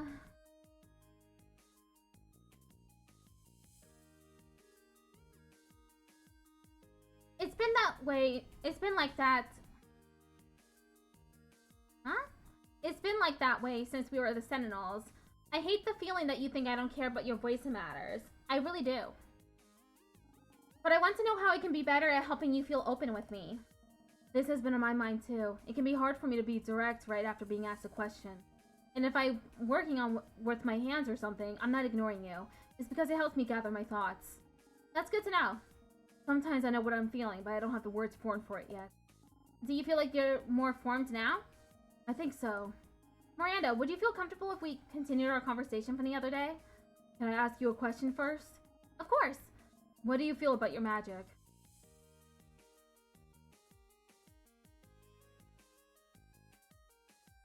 It connects me to the legacy of magical girls. My magic is part of my lineage from Serentia. My duty and my destiny was to use it as a magical girl. So magic is just about being a magical girl? Not just that, it connects me to my heritage, the history of my people and all the other magical girls. I can tell something about my answer has rubbed Miranda the wrong way. Hey, just because you might not agree doesn't mean I don't want to hear what it means to you. You brought up the subject after all. That's fair. I've been thinking about my magic a lot lately. It hasn't always felt like it was mine, just a tool to use as a magical girl. A tool? Like it doesn't belong to me. Then who would it belong to? Nova. Ah! I wait patiently. I can see she's trying to form her thoughts. And I don't want to interrupt. I want to show her she's worth waiting for. When I use my magic, it's like it was using me instead. Trying to control it was like trying to hold on to a handful of sand. It just ran through my fingers. Sentinel Nova could use it, like instinct. But Miranda, it feels like it happens when I don't intend it to, or sometimes won't come out when I need it. And I don't know what that means. Where does magic fit into my life now? You keep talking about Sentinel Nova like it wasn't you? That's how it felt. All that frill and girliness. It was a performance. It didn't feel like me. I kind of dissociated from Sentinel Nova, like a costume I put on and took off. It was a big relief when I got to take off the costume for good. It took a big toll on me to have to pretend like that. I'm much more self-assured about who I am now, except the magic feels so connected with Sentinel Nova. I think that's why it's been hard to see the magic is still my own. I nod to show I'm listening and understanding. I sit with what she said. I never knew this side of her. I'm really glad you felt like you could share that with me. I wish I knew what to say. You don't have to say anything. I'm just glad to feel heard. But I do have my thoughts. There's not the words yet. Now you know how you feel all the time. She says it warmly. I try to gather my thoughts when the clouds part and the stars peek out, twinkling at us. I look at Miranda and she smiles. That's right. Her powers come from the stuff of stars. When she needed to recharge, she would sit under the night sky and let their light within her. I can tell even now that she's feeling more energized. She starts to softly glow. It's incredibly beautiful. She's incredibly beautiful. This is her light coming from her. Look at yourself. What? You're glowing. This always happens at night. That's what I mean, Miranda. Your glow, your magic. It's a part of you, not Sentinel Nova. You. Being a magical girl and having magic don't have to be the same thing. Miranda's eyes fill with hope. I think that's why our powers don't go away when we retire. We have to choose to pass them on with the rings if we want to. Otherwise, they're ours for life. Well, except for what's going on now. Do you think magic is really disappearing? I can feel my powers weakening a little. Do you think it'll be gone soon? Will you miss it? If your magic goes away? I think I would. After trying to work without my magic lately, I realized it's pretty second nature for it to follow through with me. Miranda is quiet for a little while, staring up at the stars. I don't think I want it to go away. But I want to find a way for it to feel more like mine. I believe in you. It's your power. You should claim it however you want. Thank you, Goobs. Our talks are really helping me organize my thoughts on this. I want to do something to thank you. Make something for you. And I want to do it purposefully using the magic I have. Especially if it might not be here forever. Would you let me make you something? Of course! What would you like? A treasure box. Like you showed me when I first visited the workshop. It was gorgeous. I think I still have the pieces for that. I'm glad you liked it. He looks at me warmly. I'm going to head back. I'm sort of excited to start working on it. I'll walk with you. I walk Miranda back to the workshop, but I can tell her head is already in her next project. I'm flattered she wants to make something for me. I can't wait to see what it is. Finally, time for bed. I stay up way too late reading my favorite shoujo manga. Which love interest will Minako choose? I climb out of bed, dreading the work day ahead. It's freezing this morning. And is that snow? I haven't seen snowfall in years. Alistair prods my leg sleepily. Meow. I still can't understand him, but somehow I think this is cat talk for go back to bed. Alright, it's Christmas. I don't have anything special planned, so I spend the entire day watching terrible Christmas movies with Alistair. The hours fly by. Suddenly, I hear a knock at the door. Huh? Who could it be? Maybe Santa has come to visit you after all, Alistair. Alistair looks excited for a second, but plays it off. Right, I forgot I broke the news about Santa a few years ago to him. I run over to the front door and open it to see... Hilaire. Merry Crit. I close the door. Sorry, Gibbs is not feeling well today. Open up! It's an emergency! Ugh. Merry Christmas! Right, thanks, Hilaire. Merry Christmas. Oh, oh, oh! You're very lucky. Santa Blaze is here to give one very special girl a very special gift. Hilaire pulls a rectangular gift box out of his jacket. Behold! Now, I'm sure you're wondering what's inside, but Hilaire drones on about what's inside the box, but I already know what it is. It's a bunch of soul cards. I would know because that's the only thing he ever gave me when we dated. I decide to cut him off now. He's practically yelling now, and I don't want any noise complaints. Hilaire! This is so, appreciated. Can't wait to open it. So thanks for stopping by. Ha! You're very welcome, Goobs. I'm a little sad you haven't invited me in, but I get it. You've always been on the shy side, and... I grab the box from his hands. Right. Anyways, see you later. God damn it. I was hoping someone from the Sentinels would be at my door. I guess I haven't done a great job of reconnecting with them. I open up the box, and inevitably there's a card inside. It appears to be custom made. It's me, Princess Sentinel Starlight, painted sloppily with markers and acrylic paint. It's actually kind of sweet. Maybe there's something to be said for Hilaire sometimes. I go to read the description and it says Hilaire Blaze's ultimate sidekick. I throw the card in the garbage and move on with my day. Aw, it's already time for bed.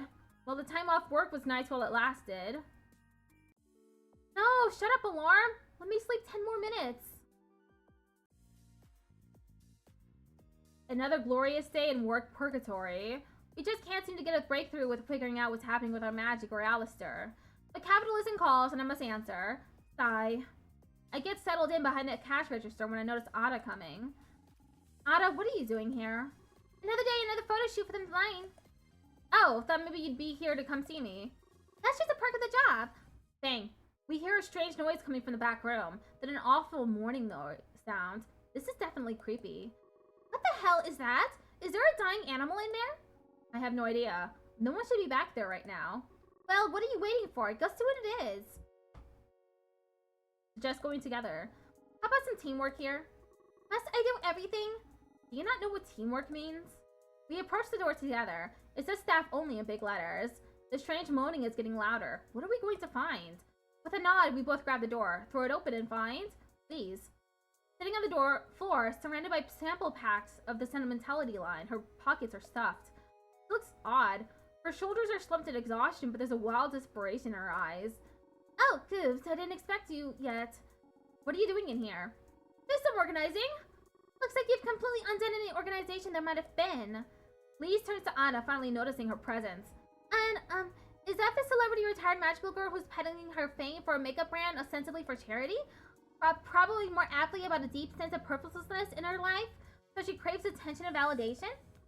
What? The fuck? Lise! Anna looks like she might throw Lise through the store's display windows. What is going on with you? Are you okay? Is she okay? I'm sorry, I'm just so tired. It makes me cranky and say things I shouldn't. Lise pulls me aside and tries to whisper. You should be careful around her. Magical girls. I don't think they care what happens to us regular people sometimes. And she seems scary. Lise, this isn't like you. Goobs, could you cover for me today? I think I need to do something by myself for a while. Bye! Lise, you weren't even... Lise rushes out of the store. On the schedule for today. What was that all about? I don't really know. She's never like this. I'm calling a team meeting once I'm done with the photo shoot. You better be there. I will. Ada heads off to find the photographer and their crew. I stand dumbfounded. Everything keeps getting stranger and stranger. but I don't have a lot of time to think about it. A customer comes in demanding to see the sentimentality line. Time for work. I wonder what Lise is up to. Hey, welcome to Glamour Pop. Is everything okay? I've been in that office my whole life. I've wasted my life away in sales. Trapped in that awful cubicle. I wish I was a magical girl instead. The customer seems awfully down. Sentimentality sample, Sentinel Soul's palette. This eyeshadow sample from Sentimentality shines just like the sun. Whoa, that perked them up. Those colors are just like the sun, like my days off on the beach. Give it to me now. Okay, alright, no need to get aggressive. I have free time now. Thankfully, I had a not-so-terrible day at work. I feel like I have the energy to do a couple of things today. Who should I hang out with now? I guess Miranda, because KJ's unavailable? I call Miranda up to see if she's free. She said she wants to meet at the park again. When I arrive, she's already sitting on the same bench. Boobs, come sit down. She looks nervous. I sit as I'm told and wait. Miranda pulls something out of her bag. It's wrapped up in a cloth. She hands it to me, and it's heavier than it looks. I unwrap it. It's the treasure box that she was working on the first time I visited her at the word shop, but she's changed it. The iridescent stones have all been imbued with her magical glow. As I turn the box in my hands, it sparkles and shines even brighter than before. Miranda, this is so unlike anything I've ever been given. Thank you. I would never have completed it without you. Thank you for giving me the confidence to go back to this piece. Miranda's brow furrows as she looks at the gift again. She reaches for it. Pull it back. What are you doing? There's a little nick. Let me take it and I can fix it. No take-backsies. Oops, come on. Unhand my present. But it's not perfect. Tell her you like its imperfections. I like that it's imperfect. It shows that it was handmade. No one in the world would have the same exact one as me. It makes me feel special. Miranda stops reaching to take it back. Well, if that's the way you feel about it. It is. A gift is invaluable only if it's perfect. But I see her struggling to say something, but this time I know what she needs to hear. Or at least what I need her to hear. I'm seeing it now. You're working so hard, wanting so badly to make something that lasts. Your obsession with perfection. Miranda, you aren't only as valuable as the things you make for people. Miranda's eyes go wide. Your worth isn't defined by your productivity or the durability of what you create. Things will break and fall apart, no matter how perfectly you craft it. Your gift isn't that you're all wonderful at creating objects, though you have immense talent for that. It's your gift for creating feelings in people. And this gift, it makes me feel incredible joy. I will remember that, even if it has a nick on it. Even if it falls apart before I do one day. Are those tears in our eyes? Oh god, I'm making her cry. I didn't want to upset her. I always say the wrong thing. I'm so sorry if I overstepped or misunderstood again. Thank you. Miranda wipes her eyes and smiles. I think that's exactly what I needed to hear. My magic was always so ephemeral. It felt fickle, but I think I see what you mean now. We're interrupted by the sound of laughter nearby. A couple sits on a nearby bench, clearly in the throes of an excellent first day. Yeah! She's saying the right things this time. Miranda smiles to herself. She lifts up her hand. What is she about to do? I look up to the sky as a star materializes from a section of this darkness. It gets brighter and brighter. Then it shoots across the night sky. She's made a shooting star. I hear the couple gasp as they look up in awe. They look at each other like it's a sign. They kiss. Miranda looks pleased with herself. I fold my hands under my chin and look at her mischievously. So, what are you going to conjure up for me? Oh, well, 2 spontaneous shooting stars in less than a minute might look suspicious. Miranda? I'm joking with you, pal. Oh, of course. Although... What? Is there someone you would want to conjure a shooting star for? Perhaps someone we both know with a green thumb and appreciation for strong hands? Miranda pulls her hat down over her face. It's okay. I won't make you answer that. Yet. The couple nearby start making out intensely. We take it as a sign to give them some space. Miranda walks me home, explaining to me the finer details of how she created my gift. She's so dedicated and awesome. At my door, I stop her. I'm really glad we've gotten to spend this time together. I know I don't always have the right thing to say, but... I want to keep being friends too, Goobs. Phew! I'm glad we finally understand each other. I give her a big hug, and we promise to make our hangs a regular thing. She even promises that if I'm really careful, I can use one of the tools. One with a safety edge. But hey, anything to spend more time with her.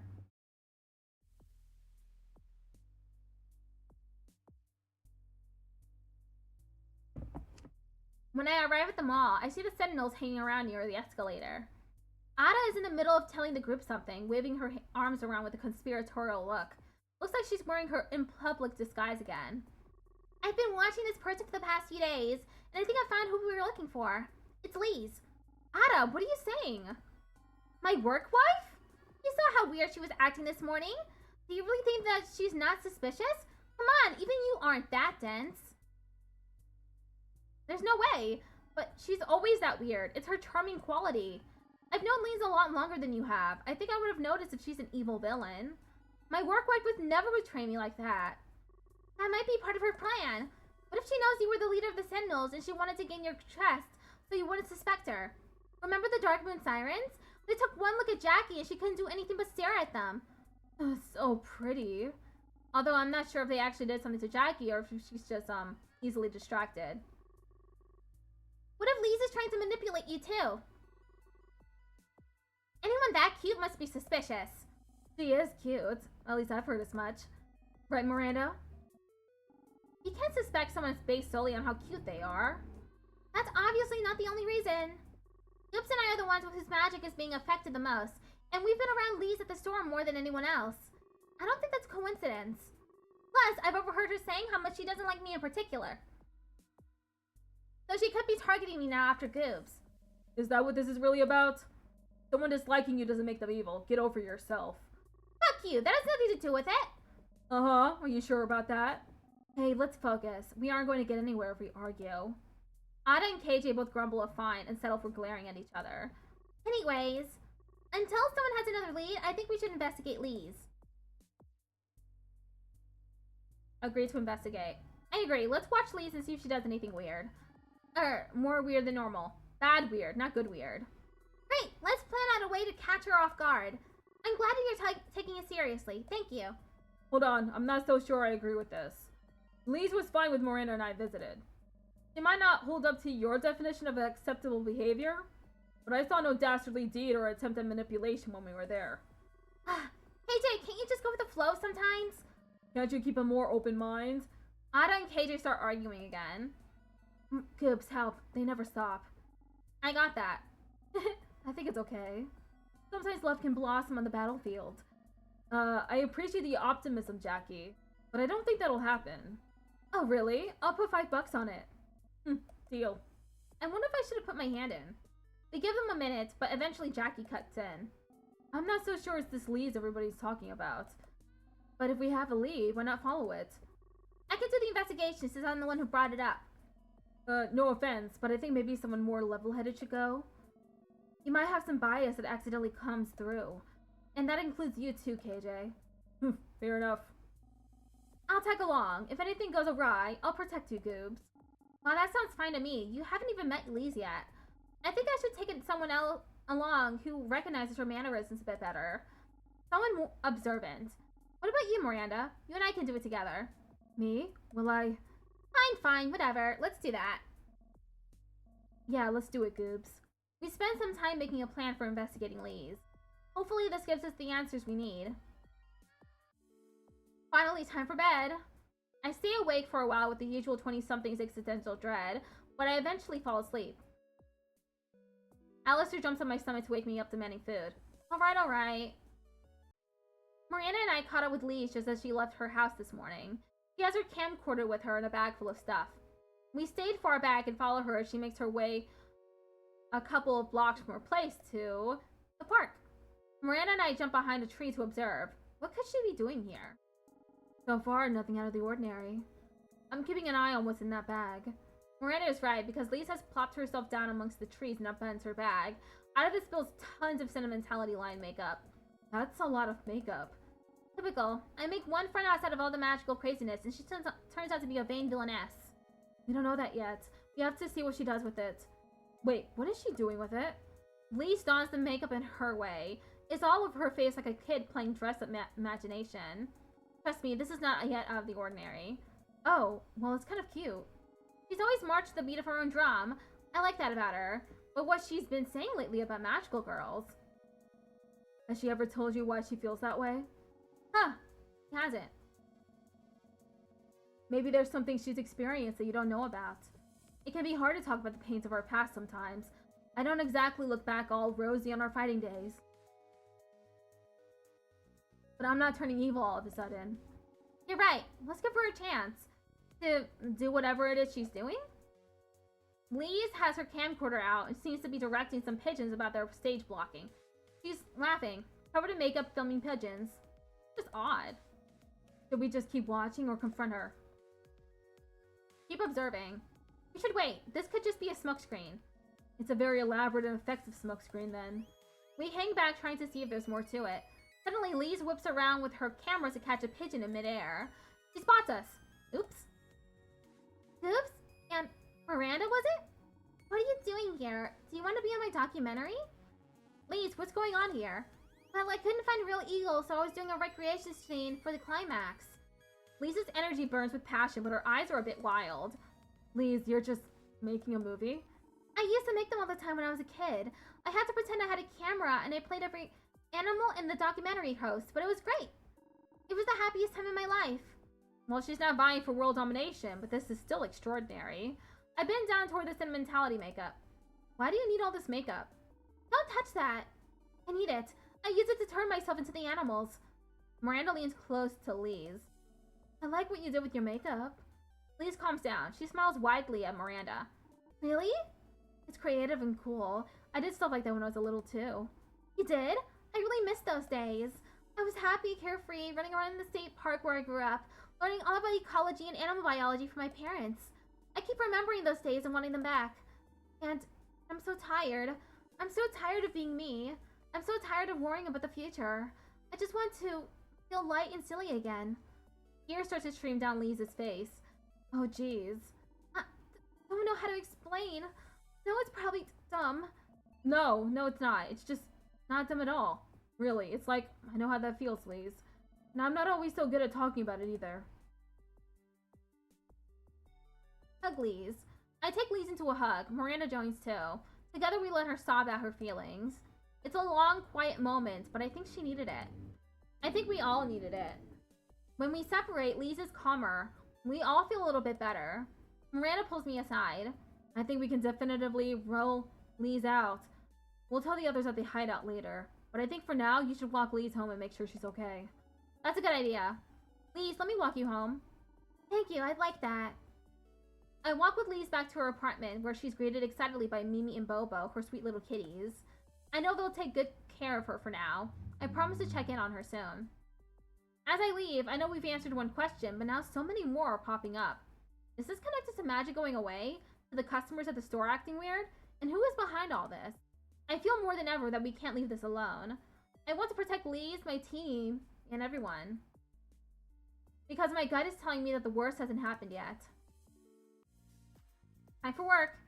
If I had to listen to the manager talk about us being a family one more time. Welcome to Glimmer Pop. I'm a bit tired today. Oh, is everything alright? I'm unlovable. I'll never recover from this divorce. Whoa, ma'am. What's going on? I threw my diamond ring in the trash. It's really over this time. What is she here for? He's bawling. Is there anything I can do? Sentimentality sample glitter compact. Hey, check out this new glitter sample from Sentimentality. It shimmers like diamonds, doesn't it? Oh, it does. It's just like when my husband first proposed. Give it to me. I'll pay any price for that. Her expression went twisted there for a moment. Sure. I hope it helps. I have free time now. Thankfully, I had a not-so-terrible day at work. I feel like I have the energy to do a couple of things today. Who should I hang out with now? KJ. It's KJ's big night. I rush home to get ready. Alistair watches in judgment as I desperately assemble an outfit for a heavy metal concert. Alistair, what do people even wear to these things? Do I own any black clothes? I model my final 3 outfits for him, and he's unimpressed with all of them. Well, some help you are. I decide to simply embrace who I am and pick out something colorful. I'm sure that's what KJ would want anyway. I get the vibe that's what Alistair was trying to suggest too.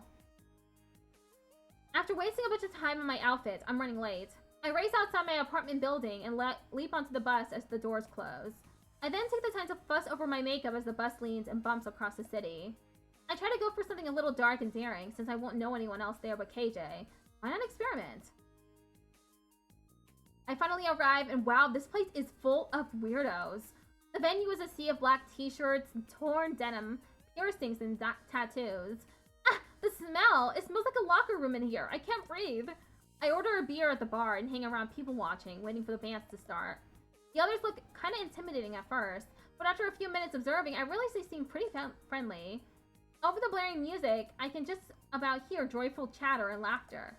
I think back to Jackie calling me one of her weirdos, and that must be how some of these people feel about each other. I'm suddenly very self-conscious of my lone twinkling star in a vast black sky. Well, at least KJ will know I showed up. Suddenly the stage lights beam bright, and an announcer warms up the crowd. Ladies and gentlemen, welcome to the legendary Newcomers Night at the Crowbar! The crowd cheers and claps. It's kind of sweet. They're being so friendly to new artists. I hope you all had a wholesome, cozy, family-friendly Christmas, but Christmas is over, so let's make some noise! The crowd goes wild. The first band up tonight is from our very own Diamond Cove. Give it up for the debut performance of the Hellcats! The crowd applaud and cheer in support as 5 musicians walk on stage to get ready. I spot KJ. Whoa, they went all out on their look for tonight. I'm so excited. Make some noise. I scream at the top of my lungs. That's my weirdo! Kill it, KJ! KJ looks up from their bass guitar and peers into the crowd. They spot me and smile. Or, is that a blush? Some people in the crowd clock that we know each other and laugh. I think that was a good laugh, right?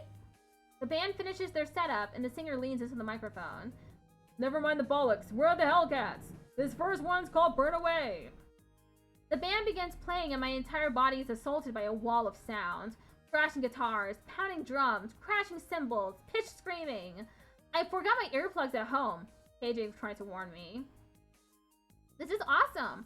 I put my hands in the air and go wild. The intensity of the music blows away all my inhibitions. I feel so alive right now. I gotta agree with KJ. This is speaking to me on a totally different level than pop music.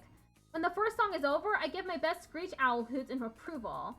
My drifting thoughts are interrupted by another wall of sound, and I regret not having my healing power so I can do whatever damage is being done to my hearing. This time it seems I'm not alone in my suffering. A minute or so into the song, I start to notice the crowd around me losing interest in the performance. Wait, is this not what normal heavy metal music sounds like? I literally have no idea. KT's really going at it. Like, really going berserk on stage. Are they feeling okay? I don't even think they're keeping to a beat anymore. The rest of the Hellcats look back at KJ in a mixture of frustration and concern. They try to keep the song going, but KJ's frenzied bass playing is throwing the whole band off rhythm. The crowd starts to boo and jeer. Many more stand in awkward silence. Fine, fuck you then! In a fit of rage, KJ smashes their bass guitar to pieces on the stage floor. They take a moment to wipe up some tears and regain their cool. They then walk right up to the edge of the stage and lock eyes with me. Princess, we're leaving. Let's go. A stunned silence follows, and every single person in the room turns to glare at me. What the heck did I do? I was just watching. Hi, Patrick. How are you doing? AJ storms away backstage, brushing off any attempts the bandmates make to help. I get the sense this may not be the first time this happened. I make my way outside, avoiding eye contact with everybody. I find KJ's motorbike and wait for them there. What the heck took over them? I've never seen KJ that angry before. I really hope it wasn't anything I said or did.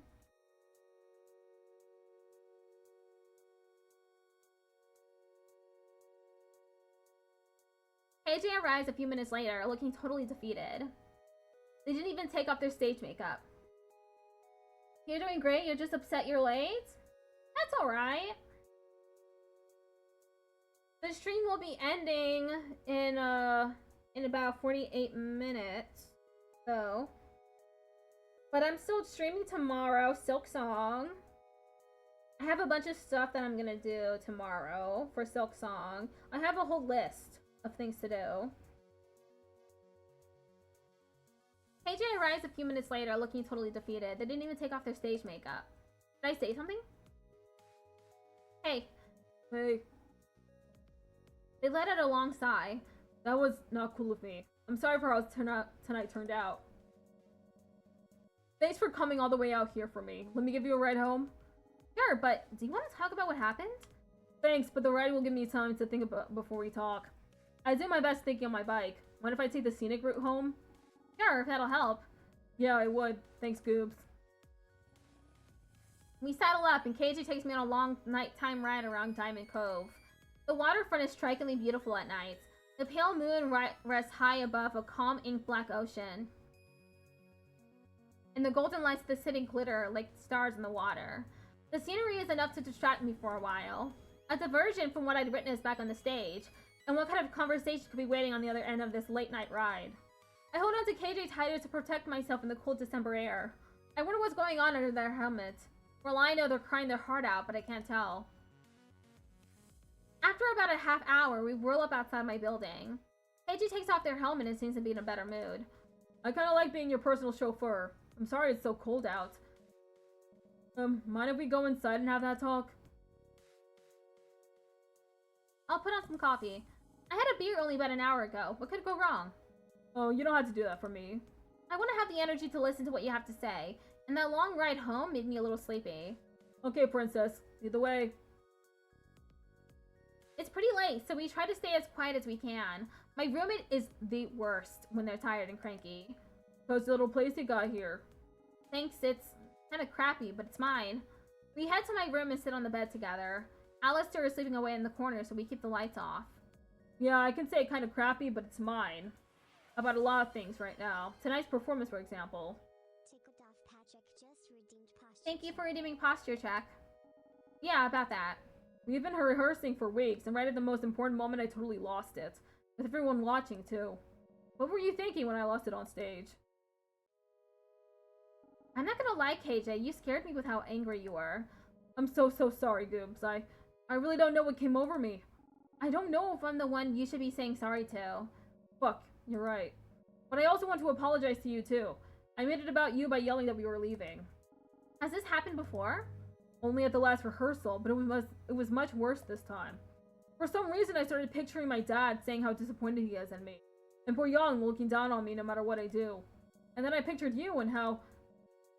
Oops, I would never hurt you. I know that sounds like empty words, but for real, please believe me. That anger was it was all for me.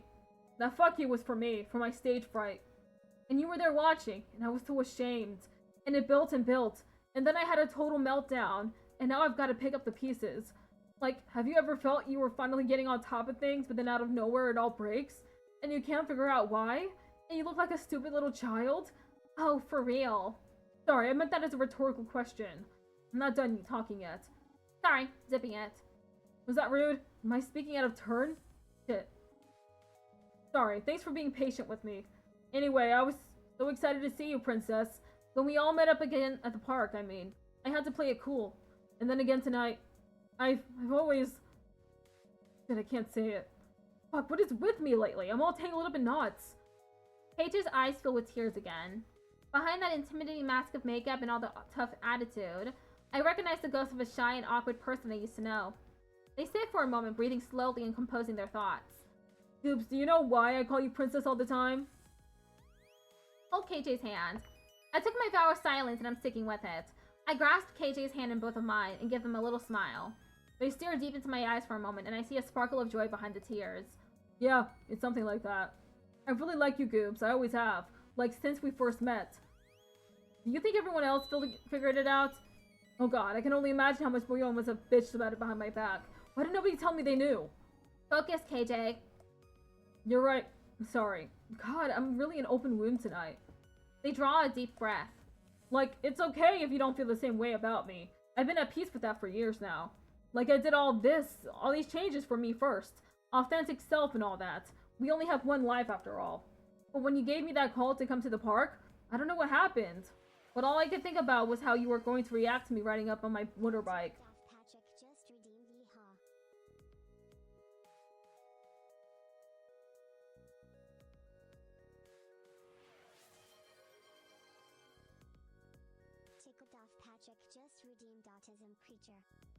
This is giving me a little time to drink some water.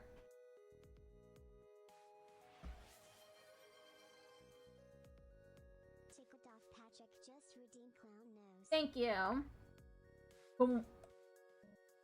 So, Goobs, what do you think? About you? They slide a little closer to me and give me a longing look. Yeah, do you like me? The real me? It's KJ. Without hesitation, I swing in and smooch that ridiculous clown face. After a moment of stunned surprise, they wrap an arm around my waist and their free hand formally pulls me in closer. Is this right? I'm not sure. It is nice, though. I can always text them and apologize in the morning. All three this time. I had enough and thought, why not? Yeah! KJ suddenly leaps to their feet. I should get going. You probably have work tomorrow. Maybe KJ just realized how weird this is, too. You got my makeup all over you. Totally worth it. I think? But, thanks, Goobs, for listening. I'm really grateful you were here for me at my absolute worst. This has got to be in the top 10 weirdest days ever. I walk KJ downstairs and watch as they warm up their motorbike and ride away into the cold night. Every time I think I finally understand KJ, they find new ways to surprise me. Woo! Today was a lot. I kick off my shoes and give Alistair a half-hearted wave. Between looking into leads and work being off, I deserve a moment to chill. Isn't that right, Alistair? Meow. Yeah, I miss when you were able to talk. Alistair is pawing at my television set. TV, huh? Thought you'd be meowing for dinner first. Trying to catch a cartoonami lineup? Meow! Alistair looks excited for a second, but shakes his head. Really? Too bad. We were getting into that cowboy boop bop anime. Alistair is squinting at me. I fish the remote out of my bed sheets and flip on the TV. Alistair jumps up beside me and pushes his paw into the remote. He's trying to change channels, but his motor skills need some work. It's adorable seeing him so determined. Channels flip by slowly until DCTV5 news pops up on the screen. You want to watch the news? It's a special program about former magical girl squads. For decades, communities across the world have owed their peaceful lives to the work of enigmatic magical girls. The residents of Diamond Cove fondly remember the service our now retired sentinels put into achieving peace. Alistair looks totally engrossed in the program. I guess it's nice to feel appreciated.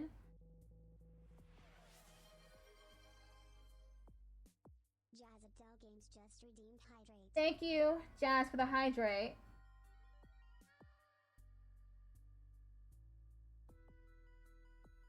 Today we'll look back on some exceptional magical predecessors who worked hard to keep the world safe. Petal Princesses, Fruit Fatale, and Solo Star, Sweetie Honey. The program joins on about Petal Princesses, a trio of floral magical girls with purifying powers. Bonded together, they worked to put a stop to a magically enhanced automotive company that was responsible for drowning their city in smog.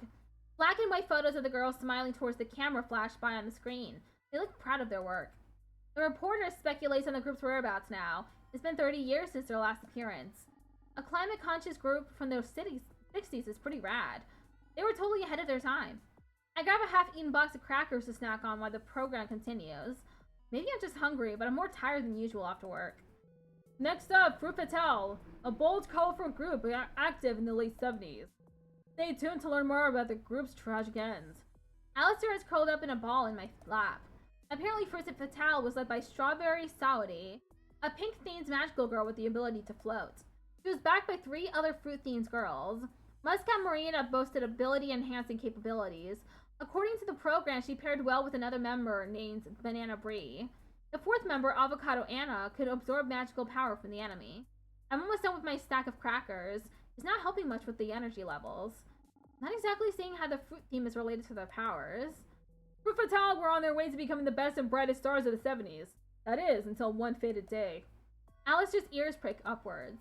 A picture of Strawberry Saudi is shown, shifting from full color to grayscale. December 31st, 1979. Strawberry Saudi tragically lost her life after an accidental fall.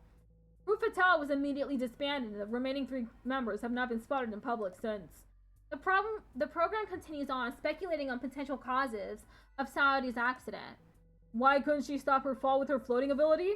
Was she mid-battle with a terrible enemy? There's a queasiness that grows in my stomach as the reporter muses on the dangers of magical girlhood.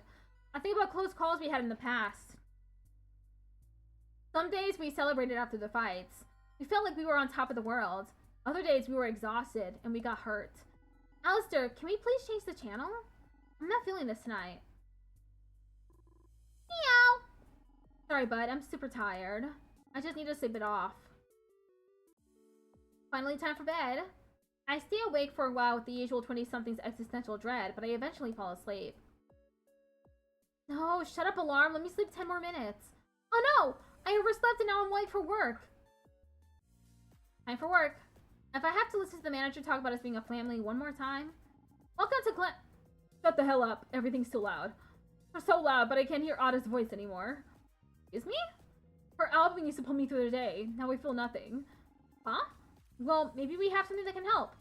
Sentimentality sample, Ada's brush set. This sample set of brushes are shaped like microphones. Aren't they so cute? Look, so cute and pink, just like Ada. Hello? Just give it to me. I can picture it. Ada singing into these brushes. I can hear her voice again. So give it to me now. Whoa, they're super pushy now. I have free time now. Thankfully, I had a not so terrible day at work. I feel like I have the energy to do a couple of things today. Who should I go hang out with today? Oh, KJ. I want to give KJ another chance to move on from what happened on our last hangout. They must be feeling all mixed up about it, so maybe we should clear the air. But I might also need to ask some tough questions. I'm not sure if kissing them was the right thing to do. I didn't actually text KJ to apologize because, well, I don't even know what I think yet. That scene has been replaying over and over again in my mind. It was really nice, and they seem to enjoy it too, but I can't shake the feeling I may have taken advantage of them in a vulnerable moment. I text KJ and invite them out to the park. It's a little cold out, so I have a flask of hot cocoa from home. I sit for a while looking at the moon above the pond, its glow reflecting in the water. It reminds me of the motorbike ride home in the dead of night, wondering what was going on inside their helmets. I wonder if this new KJ is also a kind of armor, a tough exterior to hide something vulnerable. I want to believe them when they say they're happier this way. The quiet is interrupted by the now familiar sounds of KJ's motorbike. Hey, Goobs. No princess? That can't be good. Hey, hi KJ, how are you? Honestly, I'm kind of surprised you wanted to meet up again. You feeling charitable or something? I just want to hang. Just sit and be with our thoughts? Not a bad idea. I promise I'll be more level-headed this time. Last time was hella weird. I'm really sorry I put you through that. I've never acted out like that before, and I wanted to apologize. I'm sorry I fucking humiliated both of us in public for a start. The band is gonna be looking for a new bassist. That's probably for the best. I was taking on too much anyway. Come on, take a seat. I brought cocoa. Shit, you remembered. I gambled on some things about you not changing. It's still your favorite, right? Yeah. KJ takes a seat beside me and I pour them a mug of cocoa. They take a sip and think for a moment. Jeez, when was the last time I drank hot cocoa? I think it might have been when the gang was still together. Weren't we fighting Freya the Ice Queen? I think you brought some cocoa along to keep us warm. An army marches on its stomach. Yeah, you always did bring snacks, huh? Do you also remember what happened? Not really. Jackie punched her real hard and Miranda exploded something? Before that, there was a cave-in. Oh god, you're right. Wow, that just unlocked a bunch of memories. It was so dark and claustrophobic. I was terrified we were going to die. Me too, but we didn't, did we? Obviously not, unless heaven is really boring. And? Sorry, princess, you've lost me. KJ, we're only still alive because of you protecting us. Everything we've achieved since couldn't have happened without you. Jackie's gym? Oh, Jackie's gym? Gone. Miranda's workshop? Gone. Ada's pop career? Gone. Even though I know you'd prefer that. And that's just one example. There are many other times we'd be dead if we weren't there. Are you trying to guilt me into keeping my powers? Is that why I'm here? It's your choice. What I'm saying is that you always were, and still are, essential to the team. I mean that as Sentinels and as friends. And even if you do give up your powers, I don't want you to give up on us. I'd hate to lose you again, KJ. I know we don't agree on everything. We've all changed in our own ways. Some more than others, of course. But it's hard to ignore how, out of all of us, you're the only one who really wants their powers to disappear. More than anything, I want to understand. Why do you want to give it up? It's hard to talk about that without going to some other stuff, too. It's like everyone only sees me how they want to see me. I'm right here screaming, this is who I am, at the top of my lungs, but it's not good enough. Boy Young only ever sees a sad little bubble girl pissing their pants at the first sign of danger. She's allowed to reinvent herself as Ada, but I don't deserve that privilege. My dad wanted his shy little daughter to grow a spine. My dad watched his shy little daughter grow a spine, and he hates it. He says I've been brainwashed by the media, and after the end times, I'm gonna burn in hell. Jackie's been a supportive figure to me for so long, I think she's afraid to be anything else. And that goddamn anime ridiculed me every chance it got. They drew my glasses so thick you can't see my eyes. It's like I'm not even a real person, just a tragic clown.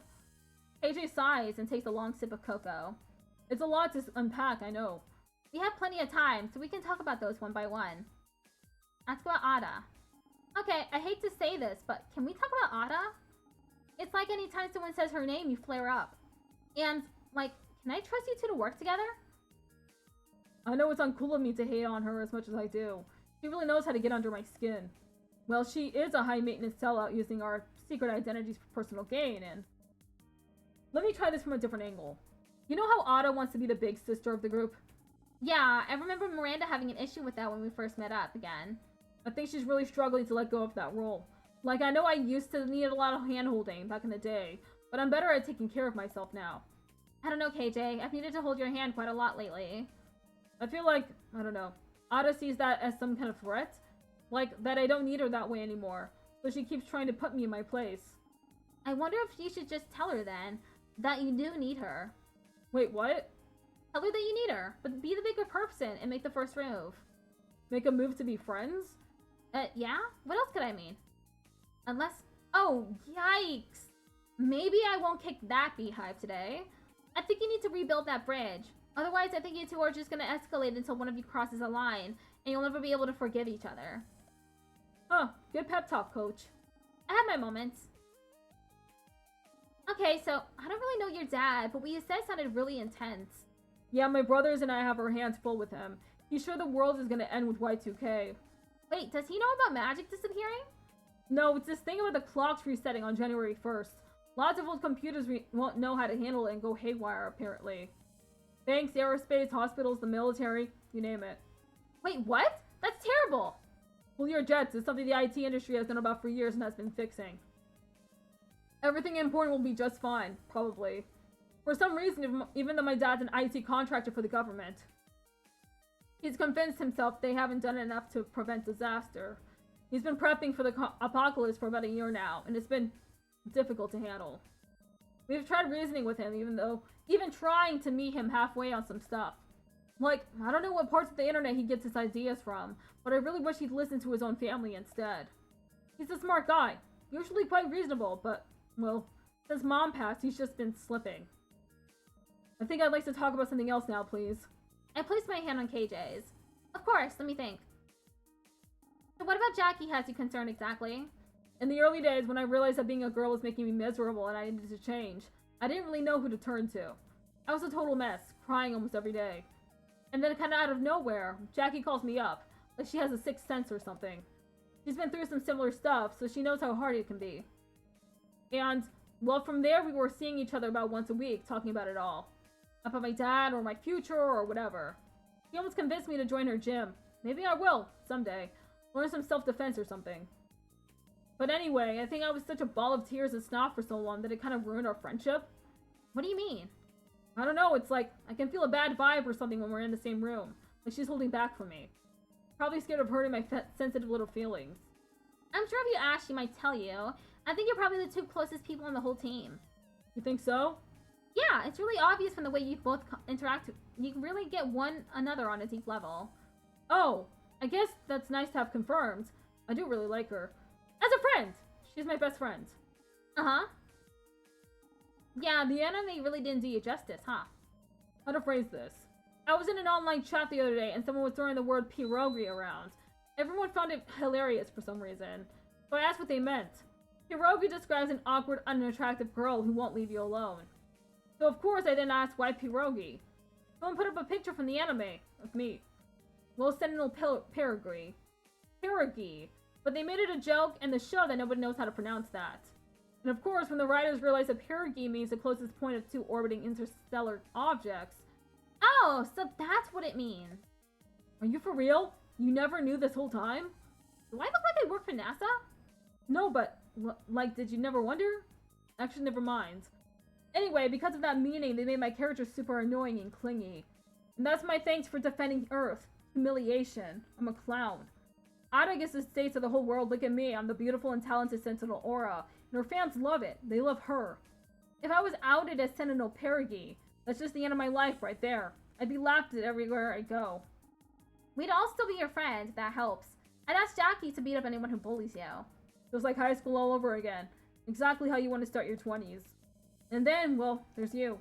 What about me? You're perfect. Like literally a beautiful space princess with superpowers. Beautiful? Without you and the rings and the team, I'd probably be working in an office somewhere dying inside. How could I ever compare to that? To you? Hey Jay, I think you might also be seeing what you want to see. I'm not perfect. Tickled off Patrick just redeemed Yeehaw. Thank you for redeeming Yeehaw. Wow, I'm almost out of water again. I'm not perfect, like at all. I'm actually kind of a mess, to be honest.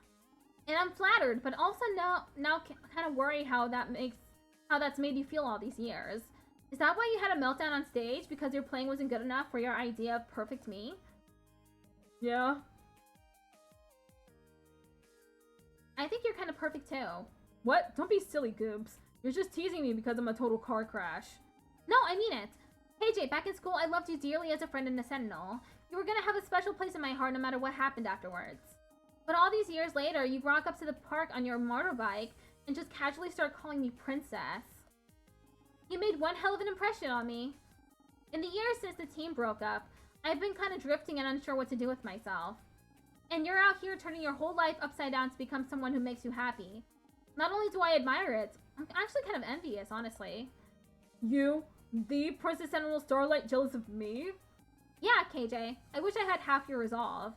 What you're doing isn't easy. 99% of us would never try something like it. Your bubbles aren't the only thing that's tough. You are too. You have all this crap going on, and yet you're still trying to be a good friend and make it all work out.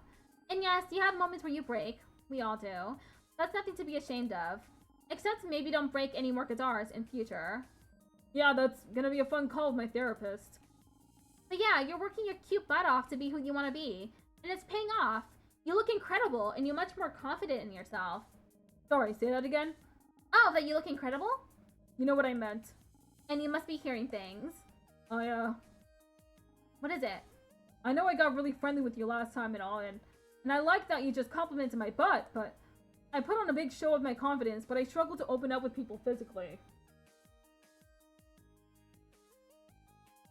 Kissing is fine, but anything more is... You're okay. That doesn't shy me away. It doesn't? Nope. We can take things one step at a time. Interesting to hear you're okay with kissing, though. I'll keep that in mind.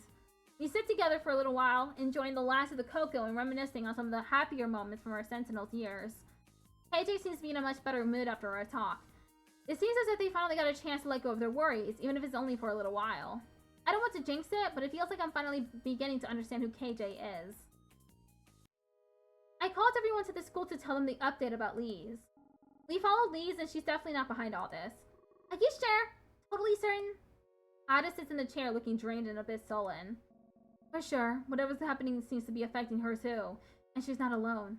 The customers at the store lately have been pretty odd, either manic and dreamy or zombie-like. This can't be a coincidence. So we're back to square one? More like square -10. The problem is growing and we still don't have any answers. Bang! We hear a sudden noise come from the hallway. No one should be here at this hour. Someone's here. It better not be Solaire again. Quick, bubble shield!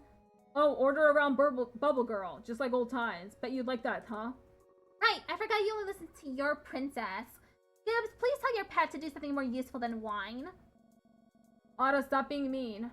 Besides, our magic might backfire. Jackie steps confidently toward the door. Jackie, it's not safe. Our powers may not work.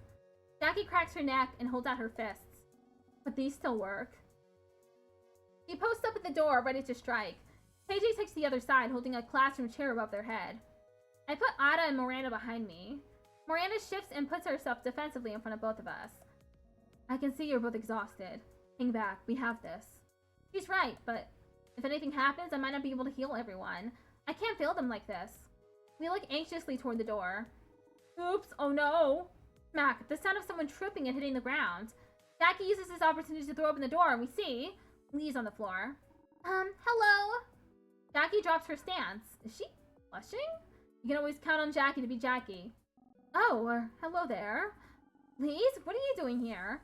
I thought you said she wasn't the villain? Let her talk. Lise, are you okay? Miranda! Yeah, I'm okay. Lisa's eyes widen when she takes in the whole crew. You must be Jackie. You look very strong today. And KJ, what's up? I'm cool. You hanging out? KJ smirks at Lise, trying to be chill. They turn to Ada. real evil genius over here, right? Lee sees Ada and looks confused. The celebrity guest is here too? Lise, why are you here? I came to work at the end of your shift to thank you for the other day. People were weird. I wanted to make sure you were okay, so I followed you? Guess we'll call that even. Oh, ad break starts in 1 minute. Something's going on, isn't it? I look to the others, but their looks say that it's up to me to decide. Tell her the truth. I take Lisa aside and fill her in about magic feeling, how it seems to be affecting ordinary people too. She takes it all in thoughtfully. And you're a magical girl. Pulled from retirement, but yes. And what are all your powers? How many villains have you fought? Have your identities been compromised? Please, I know it's a lot to take in. I can't answer everything tonight, but I will. I promise. It is a lot to take in. And I said all this stuff about magical girls. Yeah, what's up with that? Miranda elbows Ada. When I was little, I was playing out the national forest that my family lived in and cared for. I guess some big villain had been attacking Diamond Cove, and some magical girl team drew the villain away from the city to avoid casualties. But one of them accidentally started a forest fire. I know that they meant to, but the smell of burning, the animals screeching and running, my home? If we had only known the plan, maybe we could have evacuated or prepared or even helped. I felt so scared and small that day. But then the firefighters and the volunteers, it took days, but they took on the blaze. That's when I knew I wanted to do something good in the world too. I need more water. I'll be right back.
Okay, we're back.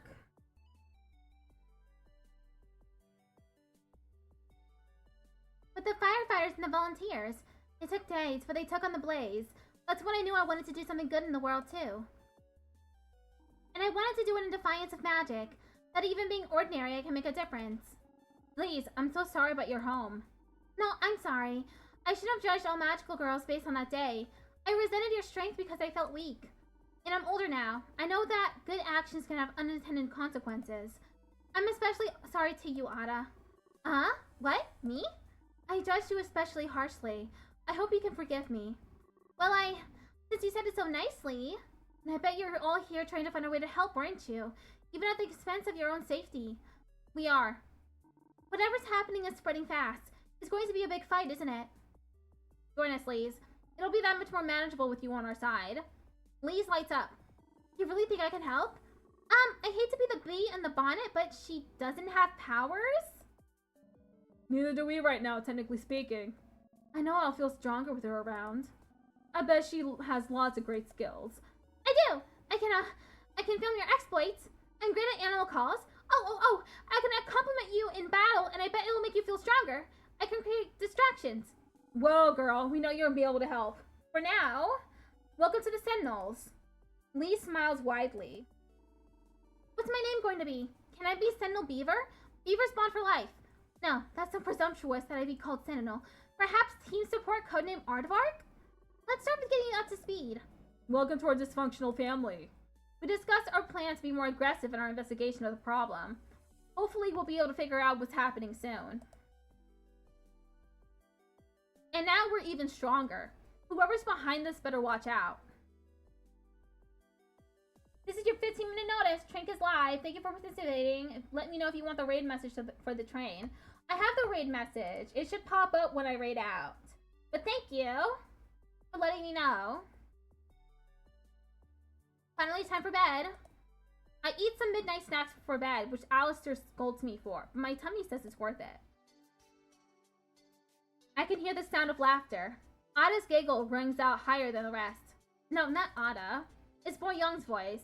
Boy Young with Miranda, Jackie, and KJ. They're sitting in a circle on the rooftop of our high school. Jackie beckons me over with a big grin. She gives me a supportive pat on the back as I sit with them. On the left of Jackie, I see Miranda focused on her wood carving projects. I never took Miranda for being so artsy.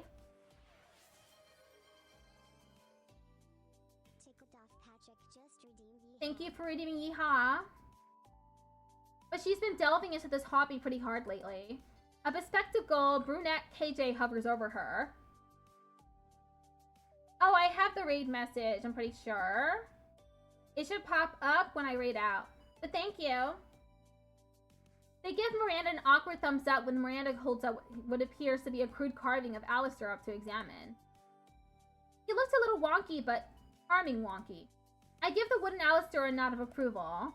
Well, Young makes a comment, and Jackie smiles along. I exhale and feel my whole body relax. This is my team. Better yet, these are my friends. I'm where I'm meant to be. And then I feel a sharp pain. Ugh! 4 points around my stomach. It's like acupuncture, but instead of needles, it's pure concentrated weight. Yes, 8 tons each. It's Alistair. Ow, ow! I wake up in my bed. Alistair hovering over me, peering right into my soul. Meow! Alistair, seriously? Thank you for train watching. That's when I register the sound of my alarm. How long has it been going off for? I push Alistair off me and roll over to check the time. It's noon? I whip myself out of bed. My legs feel like lead, and I want nothing more than to bury myself back under the covers, but I'm already late for work. Meow! I know. You probably tried to wake me up sooner. I stumbled into the bathroom and grabbed my makeup. I'm late, like seriously late. I could get fired. And I really shouldn't bother with this now, but... Alistair, I know how late I am, but my manager would hate to see me barefaced at work. I may as well. I fasten my hair up quickly and grab some makeup samples strewn about the counter. It's from the sentimentality line. I could use something different for once, but it doesn't matter. It's time to hurry up and put my look on. I can feel Alistair clawing up and down my pajama pants. Once my face finally comes together, I'm starting to feel a little more energized. I remember my dream from earlier. I definitely want to hold on to that moment a little longer. That's probably why I slept in. Phew, I think I'm ready to go. And Alistair, chill. I'm meeting with the squad leader. We're gonna figure this out. Alistair blinks at me, but not in a cute cat slow blink kind of way, in a judgmental way. I'll be back later. I scrambled with my shoes, nearly forgetting my keys on the way out the door. Time for work. Another day of minimum wage. Whoopee. Welcome to Glamour Pop. Give it to me. You, give it to me. Whoa, calm down. What are you looking for?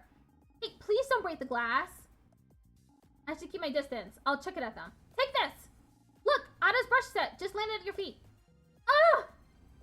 Seems like they're satisfied with this. I have free time now. Thankfully, I had a not so terrible day at work. I feel like I have the energy to do a couple of things today. Who should I go hang out with now? I guess Ada. Ah yes, the wonderful smell of freshly ground coffee at 6 p.m. It sucks that I actually needed that this time, but if I wanted to do anything fun after work. Retail is so tiring. But I shouldn't think about that now. I can't take work home with me or I'll go insane. Now it's time for chic coffee shop girl vibes. This is later in the day. The cafe isn't too crowded, which is nice. I start to head to the barista, but in the corner of the cafe, I spot someone familiar. Dibs! Ada? Why are you wearing that wig? Oh my gosh! Tickled off Patrick just redeemed autism. Thank you for redeeming autism, creature. I'm in disguise, dummy. Can't you tell? She glances around nervously and then forces you down into a chair next to her. Oof. Did you forget that I'm kind of a big deal around here? I can't walk around town without at least 3 people recognizing me. Then why are you here? I've been investigating why the magic is disappearing. Isn't the blue a little conspicuous? Well, I didn't have a ton of options to choose from. Do you think it looks too weird? You look cute. I know! I just wanted to hear it from you. Did I dye my real hair this color? I've been thinking about it, but the pink color is so tied to the brand. I think you look pretty with any color. You don't have to keep complimenting me. It's getting suspicious. Before you ask, no, I can't get you backstage to see TDJ. No, you know they used to be my favorite. I need to confess my love to Tarani before it's too late. If you stay on my good side, I'll consider putting in a good word for you.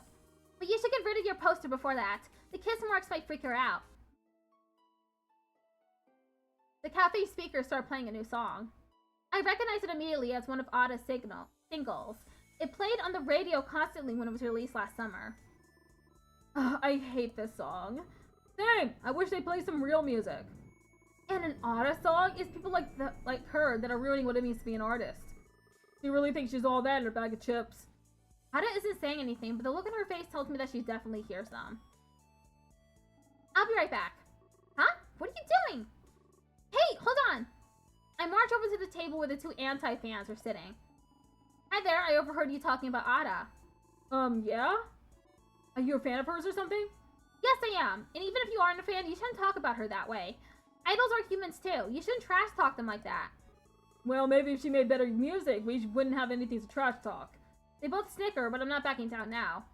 Do you have 3 hit singles? No, not even one? I didn't even think so. If anyone can be trash talked, it's you. Oh my god, you're an obsessed fan, aren't you? She's crazy, let's just go. They side-eye me as they leave the cafe, and the employees are staring at me for causing such a scene. When I get back to Ada, I'm still fired up, and I sit back down at the table with a huff. People these days. Jeez. She's still staring at me in shock. I can't believe you did that. Whoops, was that too much? I can't either. Thanks for defending me like that. I appreciate it. I didn't think you cared that much. Hey, I've always cared. I think in the past we just cared in different ways. Maybe. But she smiles at me this time. It feels more genuine than before. There's something sweet and wistful about it. I think it's a prettier smile than the one she puts on for the cameras. Anyways, let me update you on what I found so far. We spent some time talking about her theories. In the end, we only end up with more questions to answer and rabbit holes to explore, but it was nice to talk together. Who should I go hang out with now? Jackie. After calling ahead for the okay, I arrived at the park where I was supposed to meet Jackie and Layla. Apparently, they were training outdoors today, but when I arrive, Layla is on a swing set with Jackie resting on a bench nearby. Jackie gets up as soon as she sees me and goes to greet me. When Layla notices me, she gives me a wave and shouts, "Hi, weirdo lady! Still with a weirdo?" Goobs, you come at a good time. We're near the end of the training. At the park, huh? It's park day! We already ran around the lake, shadow boxed, and did pull-ups in the monkey bars. I see. That sounds like a lot of hard work. I feel like I could be blinded by the twinkling eyes, the lights in Layla's eyes. Who's bumped up? What is that? Is that a Dorito? Oh yeah, big time training for big time gains. Since we already did our workout, Layla's taking the initiative to do some freestyle training till we're done. Freestyle! Layla takes a big jump off the swing set and lands on her feet. Not losing her momentum, she starts to scramble her way to the jungle gym, but stops midway. Make sure you watch me, coach. Don't get distracted and go kissy face with your girlfriend. Ha! She's not my girlfriend, you brat.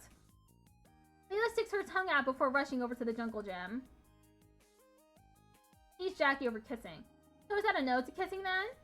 Jackie slips a surprised laugh, but is too stunned to say anything at first. It is a Dorito chip?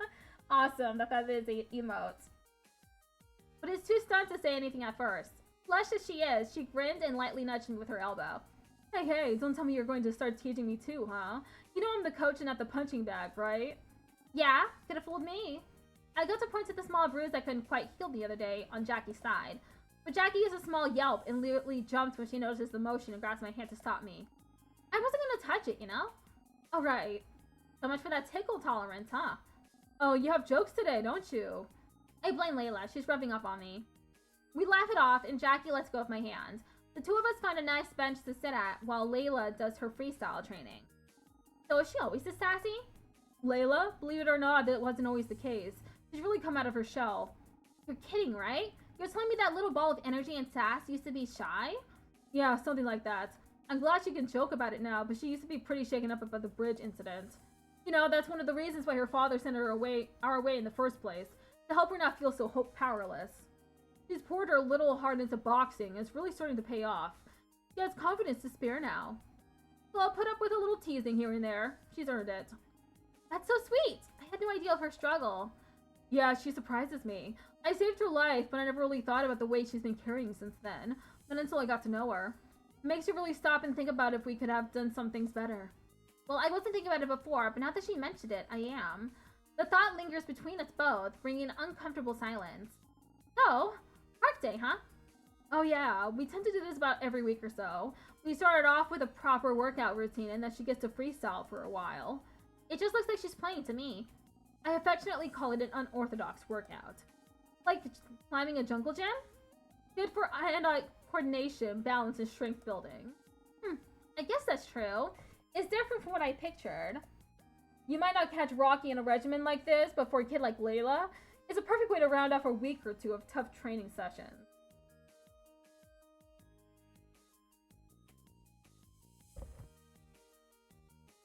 Jackie stares wistfully at Layla as the kid climbs up and flips herself upside down, hanging from the box with only her legs, and throwing a few practice punches for the fun of it.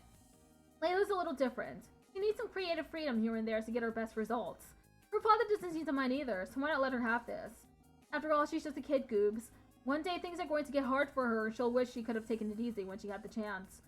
Until those days come, she should get to enjoy herself, right? Yeah, I guess you're right. It does make sense why she seems so motivated around you. The talking between us goes quiet while we watch Layla go. She really does seem to have boundless energy. There was something nostalgic about watching Layla play, even though we rarely had the time to go out and do so ourselves as Sentinels. That was the kind of world we lived in, and it was hard to balance saving the world and having a life. Goobs, I'm thinking about passing my ring to Layla. What? Really? Like right now? No. Not right now, but maybe in the near future. Are you serious, Jackie? Very. I mean, it's going to be her choice in the end, but I feel like I'm not really cut out for the ring anymore. I feel a pang in my heart after hearing that. I understood that KJ wanted nothing to do with her powers, but I didn't expect Jackie to want to give up on them either. The finality of our group disbanding never really set in for me. I think part of me had always felt we would come back to this at some point after a great danger would present itself again. Now that such a danger has arrived, I can't help but feel like our group is living on borrowed time. It's her magic, she should get to choose what to do with it. It's your power, Jackie. You get to choose what to do with it. I'll support whatever you decide to do with it. Thank you, Goobs. That means a lot to hear you say that. Alistair's probably going to be really against it, but my mind is made up. Well, you let me deal with Alistair, okay? Yeah, alright. You know the little dude the best after all. So does she know? That you want to pass it down to her, I mean. Yeah, she does. We've talked about this for quite a bit, and we've reached an agreement. She can become a magical girl, but if she does, she can no longer box. Not competitively, at least. She can give it up when she wants to, but it's always going to be one or the other. Isn't that a bit hypocritical? That's what you did when you were a Sentinel. Jackie bit her lip and grabbed the wrist of her right arm. Her arm trembled a bit while she looked distant, no doubt in her memories. Yeah, and that was a mistake, Goobs. I got hurt in ways even you can't feel by pushing myself like that. What do you mean? You always told me my healing kept you in the game? I didn't lie, but I messed up big time relying on you so heavily. I just have a lot of old pains that feel deeper than where your magic could touch. Plus, there's just this trauma I feel from it. There's this hesitation I can't seem to train out of me. I have to force myself to stop turtling up and spar people closer to my age. It's been bad enough to can my boxing career. I'm sorry, Jackie. I didn't know. I know, that's also my fault. I wanted to be tough for everyone, so I kept it to myself. I kept a lot to myself. I'm sorry. I'm throwing a lot at you suddenly. No, don't be. It's refreshing to see you open up like this. I like it. You think so? Jackie looks down at nothing in particular in her way of trying to hold back a smile. She was always cute when she tried to hide the heart she wore in her yellow plaid sleeves. Well, I guess I'll keep that in mind. You better. And hold nothing back. You don't have to pull your punches when you're with me. Jackie eases up and finally lets go of her wrist and relaxes. Alright, but don't regret it later. You know I hit hard. I won't. And just so we're clear, you're okay with this, right? You know how harsh the lifestyle gets. Are you sure you're okay with the idea of Layla doing the same thing? Yeah, she has something to prove, and if it's not what she wants to do, I won't get in her way. But as her coach, I'll be keeping a keen eye on her, and make sure she avoids making the same mistakes I did. Coach Martinez, you're not watching! Our time together gets cut short when Layla comes sprinting back. I knew it! You're doing the kissy face thing, aren't you? I'm not. I see a smug expression creep up on Layla. Layla seems to pick something up much like a shark to the scent of blood.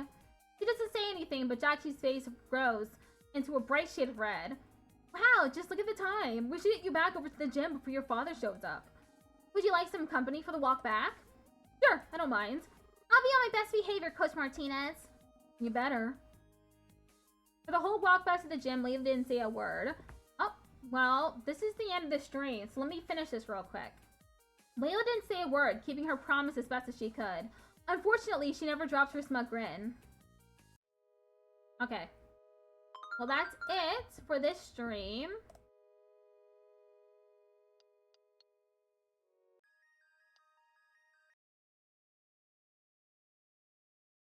We have to raid out now. The Trink Bell.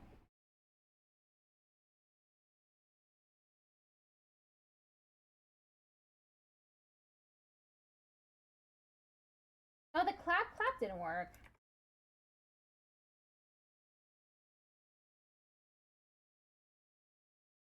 Huh. Well, copy some of that.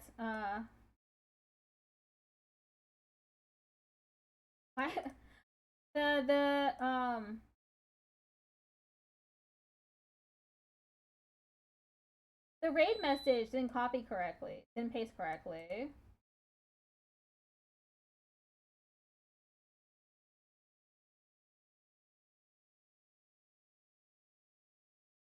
Thank you, Chica.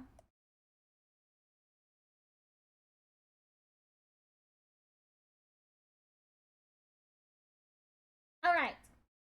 I'll be playing Silk Song tomorrow. See y'all then. Goodbye.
Bye.